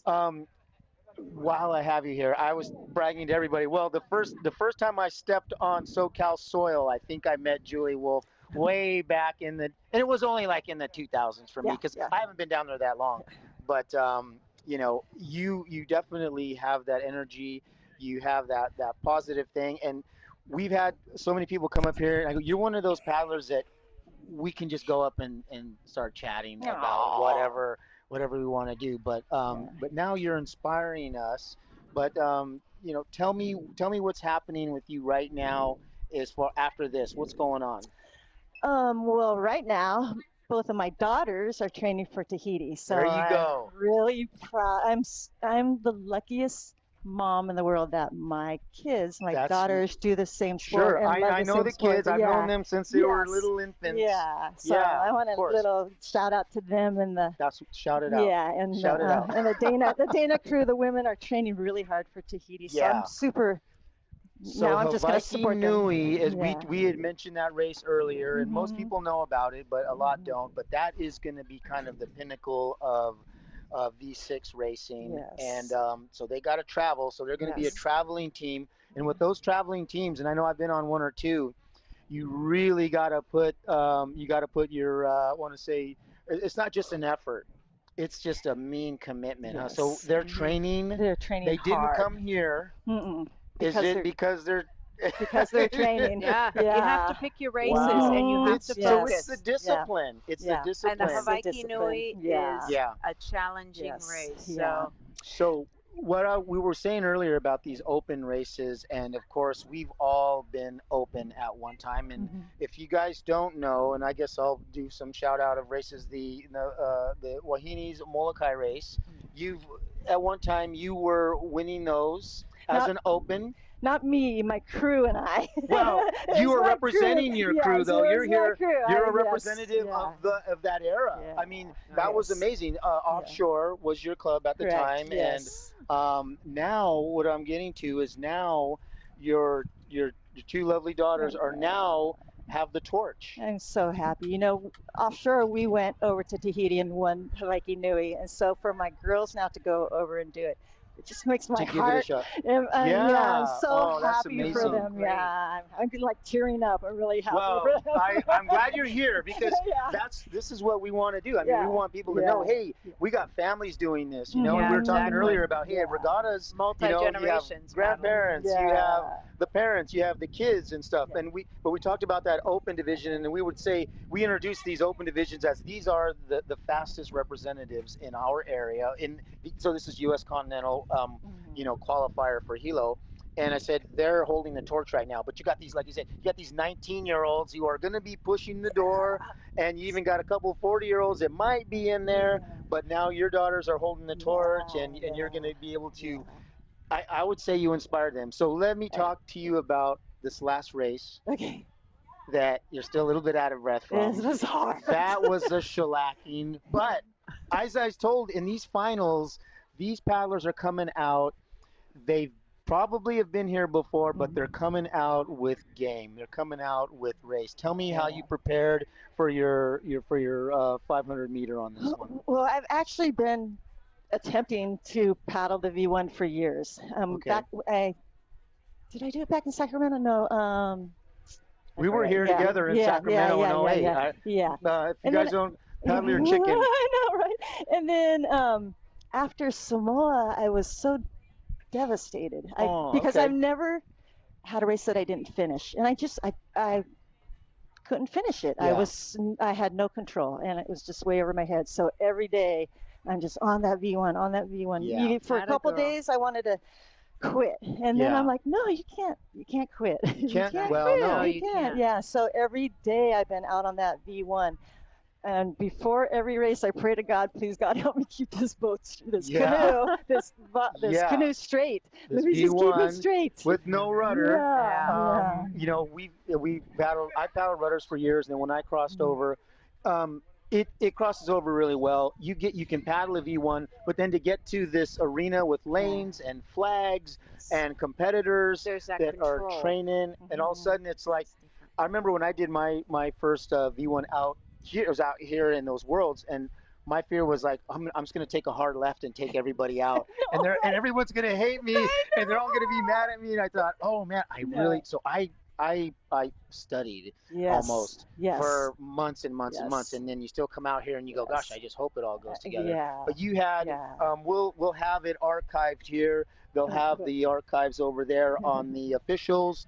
You had a great race. You pulled out ahead, and I just want to thank you for talking to us, sharing your story with us, but also coming out and putting in the bid to represent the continental U.S. in your age group and a lot of these other age groups that you did. And you'll be in Hilo. You'll be doing V6. You'll be doing V1. I don't know how many divisions you're going to do, but you got 9 months to figure that out. Right. But thank you so much, because these sprints, you know, we had quite a few people here, Pacific Northwest, Yes. East Coast. But I think it can only get bigger. I think it's only going to get I better. know, And right? it's so much fun. And I mean, we'll think get of all the bigger. races you did in the last 2 days. I did so many races, and I'm full. I mean, I'm topped off. I know you're topped off. Yes. With all those races. I've seen your girls over there. I've seen you guys together, and you come in, you support each other, you back each other up, and that's why we're here. So I think that's the thing for me now is my crew is the most important. It's so great to paddle with like-minded women who are nice and you want support to each travel other. with them. Exactly. And you want to be together. Yeah, they Right support you. Yeah. It's a great feeling. Where you're having such special experiences with them Yes. and such unique experiences, which are life moments. Exactly. And Exactly. so you pick your people Mhm. correctly, And right? I think that also is coming with age now. Like back in the offshore days, we had great women, and you just took it for granted. Like, oh, these women are great. We're family. It's these races. But that was a special It was time. magic. Yeah. But Doesn't now, happen often. Yeah. now when I've raced with not so nice women, I just cherish when you find great, the magic, great women. Yes, camaraderie. yes, that all, yes. It's Ohana. It's that beautiful. corduroy. Mhm. Yeah. Because the sport is Good. more than sport. Yeah. You know, Exactly. it's Ohana and it's the community. And Well, you're it's- going to be taking your Ohana from the U.S. and we're going to meet all those other Ohana in Hilo. Yes. And I'm so fired up for you. And Thank of you, course, Chris. we're all going to be there. And it's going to be awesome. Yeah, it's gonna be great. Thank you so much. Do you have any Congratulations. sponsors that you shout out? Nobody, nothing. Family, family, Well, your how about family. husband? How's about your family? Yeah. Husband, family. It's the best supporter. It's the number one supporter, right? Come on. Thank you, John Larkin, my husband, for, All right, thank for you. taking care of all the dogs. And There you go. I love you, babe. All right. Thank you for that, Chris. Of course. All right. Thank you. All right. Congratulations. Thank you so much. And that's it. We're getting ready for the final of the open women at 1,000 meters. That's the final who's going to define the fastest crew in US at 1,000 meters. We have lane 1, Dana. Lane 2, question mark ladies. Lane 3, Hele Kahua. Lane 4, Team Phoenix. Lane 5, Vicky Lin. Lane 6, the girls from Miami, Florida Pedaling Hui. Lane 7, Golden State Outrigger. So, Chris, I was telling and Jessica, that's the final race of the day, final race of this amazing event that was the 2023 USA National Sprint Championship. And Dana is back, FPH is back, Golden State Outrigger is back, Phoenix is here, the question mark ladies. So we're gonna have a final, exciting final for the 1,000 men's open women. Uh, that race is gonna be the cherry on the top of the cake to finish this event. Uh, Big expectations. The battle on the Master 40 was tough. First and second place. The battle for the third and fourth place was tough. Those girls here are coming back to the water to put a lot of power, and another battle is coming out. Yeah, we have our final race of the day, V6 race, open women. We saved the best for last. Open women 1,000, final race with 3 turns in it. And they should just be coming up to the starting line fairly soon. We saw I a few see. of them poking out to do a quick warm up in the back area there. So I see some girls here already getting ready. Some teams already doing some preparations and getting excited to be in the water again. yeah, and this rounds out 2 days of complete paddling and racing for all of them. So many of these racers came out and did V6 and V1 races. Again, as Julie Wolf described to us, some of the women in the age divisions, they're able to actually race down, go down into different races. So if you are Master 50s, you can race Master 50s, 40s, and even open.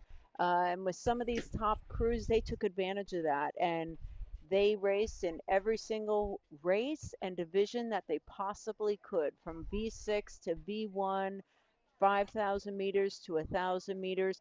They're just trying to get their spot at the World Sprints in Hilo. And you do that by competing in as many races as possible. So it's been a long weekend for everybody, and we are just down to our last race. They're going to set them up in their final registration and get them on the canoes. And we're having the race organizer already setting up again the race course, because we're gonna go back to the turns. So we're putting flags on the 250 meters, 3 turns, right, Jessica? Yes, 3 turns. 3 turns, and they're just laying out the flags now. They've got about half of them up at the other end. And so it should just be a couple minutes before all the flags are up and we can start the next race. And again, we'll quickly run through who will be in this Open Women's 1,000 race. We have 7 teams that are in the finals in this final race of the day, and that's Lane 1, Dana Outrigger. We were just talking with Julie Wolf from Dana Outrigger. I'm not sure if she'll be in this crew, but probably. And then in lane 2, question mark ladies from the Pacific Northwest. Lane 3, Halekawa from East Coast Outrigger. Lane 4, Team Phoenix from Southern California. Lane 5, Vicky Lynn from Pacific Northwest. Lane 6, Florida Paddling Hui from East Coast Outrigger. Lane 7, Golden State Outrigger from Northern California. Yeah, you can see here on the screen the girls from the Hui girls already getting ready here with their paddles, holding the paddle, like creating a strategy for the race. They getting here, they put a show, got the third place on the Master 40, and now they're getting ready for the Open division. And that's something that is very interesting, right, Jessica? We can talk about that. If you are in a older age group, you can compete. If you're like a Master 50, you can compete on the 40s, you can compete on the Open, right? Yes, you can. So that's one of the advantages of being in this sport for many years, and even if you enter in later in life, you have the opportunity to participate in so many different races. Not even in your local race, but even on the world sprints or the world long distance, you have the opportunity to race your age division and lower, all the way down to open. And that's an extra motivation if you master 50, master 60, right? To be Exactly. beating up the master 40. to be able to compete in an open division, like it's amazing. That's the feel good moment. Feel good moment. To feel good moment, right? Right, when you're I in your like this. 50s I like and you this actually explanation. beat a crew Oh that's in my their God! 40s. Imagine. But and then on the reverse side, we're seeing, some of those special paddlers that show that unique talent in the teens are being pulled up to race and open because they have that I special saw that talent. yesterday. The new And generation is coming. yeah, and we're seeing that even in a lot of our local races. There are some teenagers that are so good and so strong, and they're advancing so quickly that the open crew wants them in their crew to do races like Catalina and whatnot because they've got that power, they've got that energy, and it's that youthful strength. So That's it. Those we guys are don't get seeing it. tired. Yeah, exactly. We see it on both ends of the spectrum, which is beautiful. They don't have pay to bills. They have bills to pay, right? No. They don't have the worries about. They don't have kids, right? They don't have to go back home, take care of the dog, or take care of the Right. kids. It's just paddle, paddle, Right, paddle, it's just paddle. right? And then talking about the young generation, definitely, it's a good point. It's something that I have in my mind. I think now that I participate, I was thinking about this before, but now that I participate, I really think the way to grow the VA community. When I say VA, guys, it's not a V1 only. VA, if you dig on the significance of VA, means VA is any type of watercraft. On the Polynesian culture is a va'a. A va'a they call in Tahiti. In Hawaii they call wa'a. In New Zealand's it's a waka. wakaama. So, like when I say va'a, it's any watercraft. The way to grow these sports is bring new generation, and I really believe that sprint races is the way to go to grow, to bring new people, if young people and even older people, because it's a type of race that anyone can do. Sure. Anyone can do 500 meters. You see the beginning of it. It's different.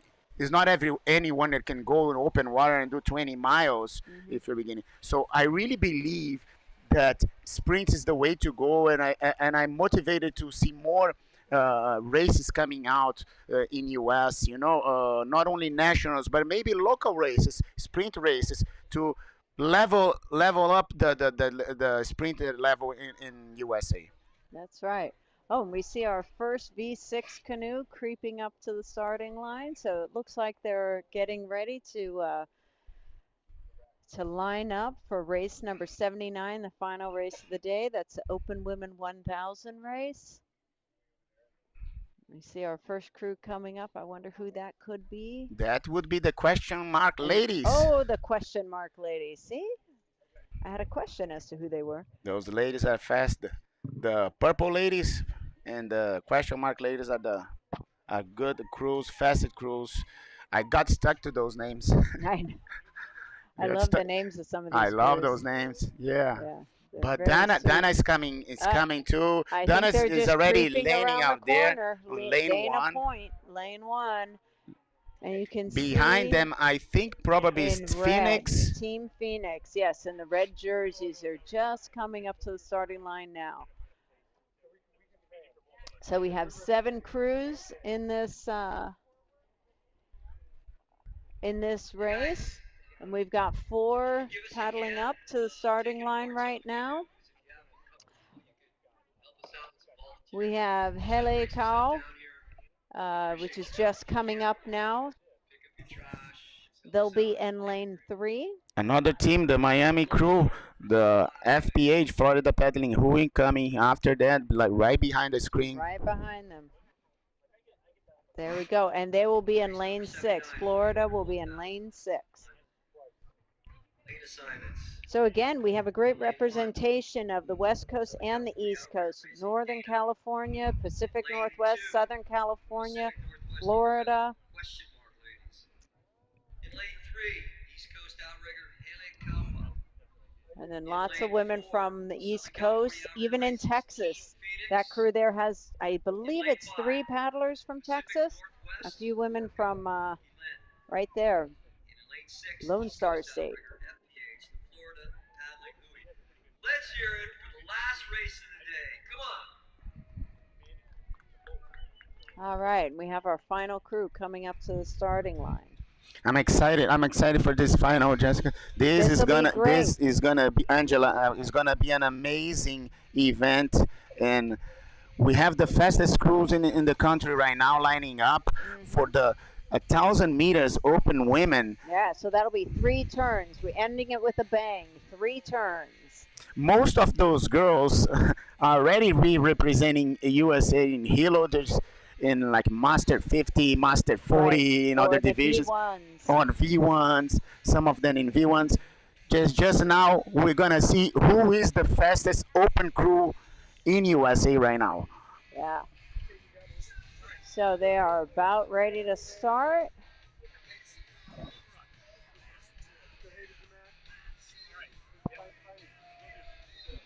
They're all coming up to the line. And how important is that, like, to don't burn the start line. We have some people here that are helping us do the live streaming. They're just laughing right now, living right now, and thanks for the support for the people who help us to organize this streaming. But people, the girls are lined up, and how important to don't burn, right? You have to be behind the flags, right? Yeah. Yeah, you cannot cross over the flag, so sometimes you have people holding water. So part of the strategy also is to position your crew in the best way. This is like a combination of efforts of all the 6 paddlers, how to be closest as much as you can to the start line, but don't burn the start line, right? Right. And the wind is picking up a little bit, so that can sometimes that's push you forward. This is more challenging, sideways. more excited right now for this. Yeah. But it may be a downwinder on this first little run. It looks like the wind is blowing in the direction of the ladies paddling, so that'll be fun. It's going to be fun to see. There's pure power in the end because it's a downwind now, but the finish line is going to be a little bit of upwind, Then right? it'll be in their face. Right? So it's And about the a big strategy now, challenge say is- who's going to save some energy to the end. Right, exactly. Well, and those are 2 different strokes that you would do, upwind and downwind. And so you just have to see how the crews choose to change up their strokes or, change the pace, maybe even the rate or the length of the stroke. And not only that, but as you said, the wind is picking up. This changes everything. Change all the turns because like now, the next turn they're gonna come with a lot of more momentum. So you need more brake power. That's right. Right, you need more brake power. Maybe Going less brake down. power to coming for the second turn, but this is a strategy that team is gonna have. The feeling of the seat 1 and 2 to do that turn, help the steers women to do that turn. That's a combination of it's a family boat. Everyone, kids, mommies, they like to behave like in a synchrony, like puppies in the seat 6 is steering the boat, and the babies has to turn this boat like in a way that to be fast and efficient. Angela, I'm excited to this race. This will be very exciting. Like I said, we saved the best for last. We've got the open women, 1,000 meters. So, as Chris has been saying, these are the women that are holding the torch right now. Oh, yeah. For the Outrigger Association and the Outrigger community in continental U.S. So. And let me tell you, for the level that Dana is putting in those words, they just came back from the words long distance. They won the right, in Samoa. So this maybe world champion is coming from here right now. Who knows? Yeah, some of them. Some of them, I'm sure. If not all Dana of is them. leveling up the especially the women's 6 men in the country. This is good for the country because it's gonna make everyone step it up and level up the women's division, and this is good for everyone here in US. Yeah. Well, definitely the Dana women have been the women to look towards for years. Like I was mentioning before, the Dana women have been the top crew in California for many, many years now.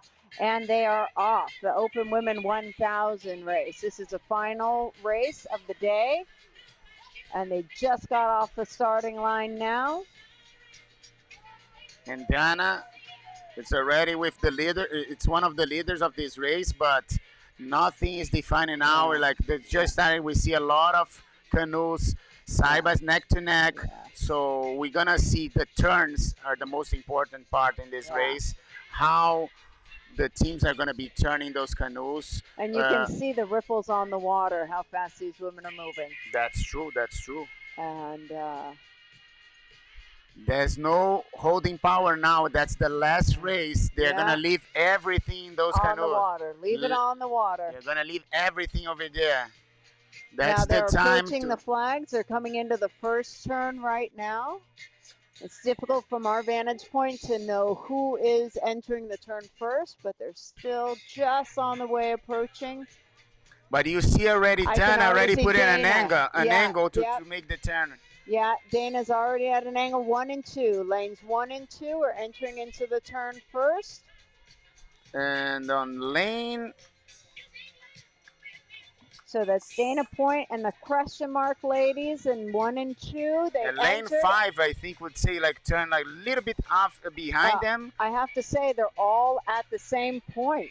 Exactly. It seems they all did the turn identically. It didn't matter who came in first. This was only the first turn. One of 3 turns in this race. And while Dana entered in first, it seemed like all 6 canoes were coming out at the same time.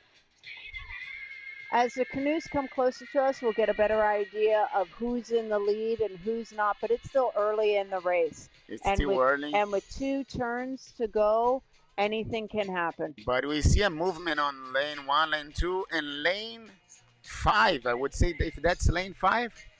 Yeah, and lane 5 is Vicki Lynn from the Pacific Northwest in lane 5. Oh, that might be lane 6, actually.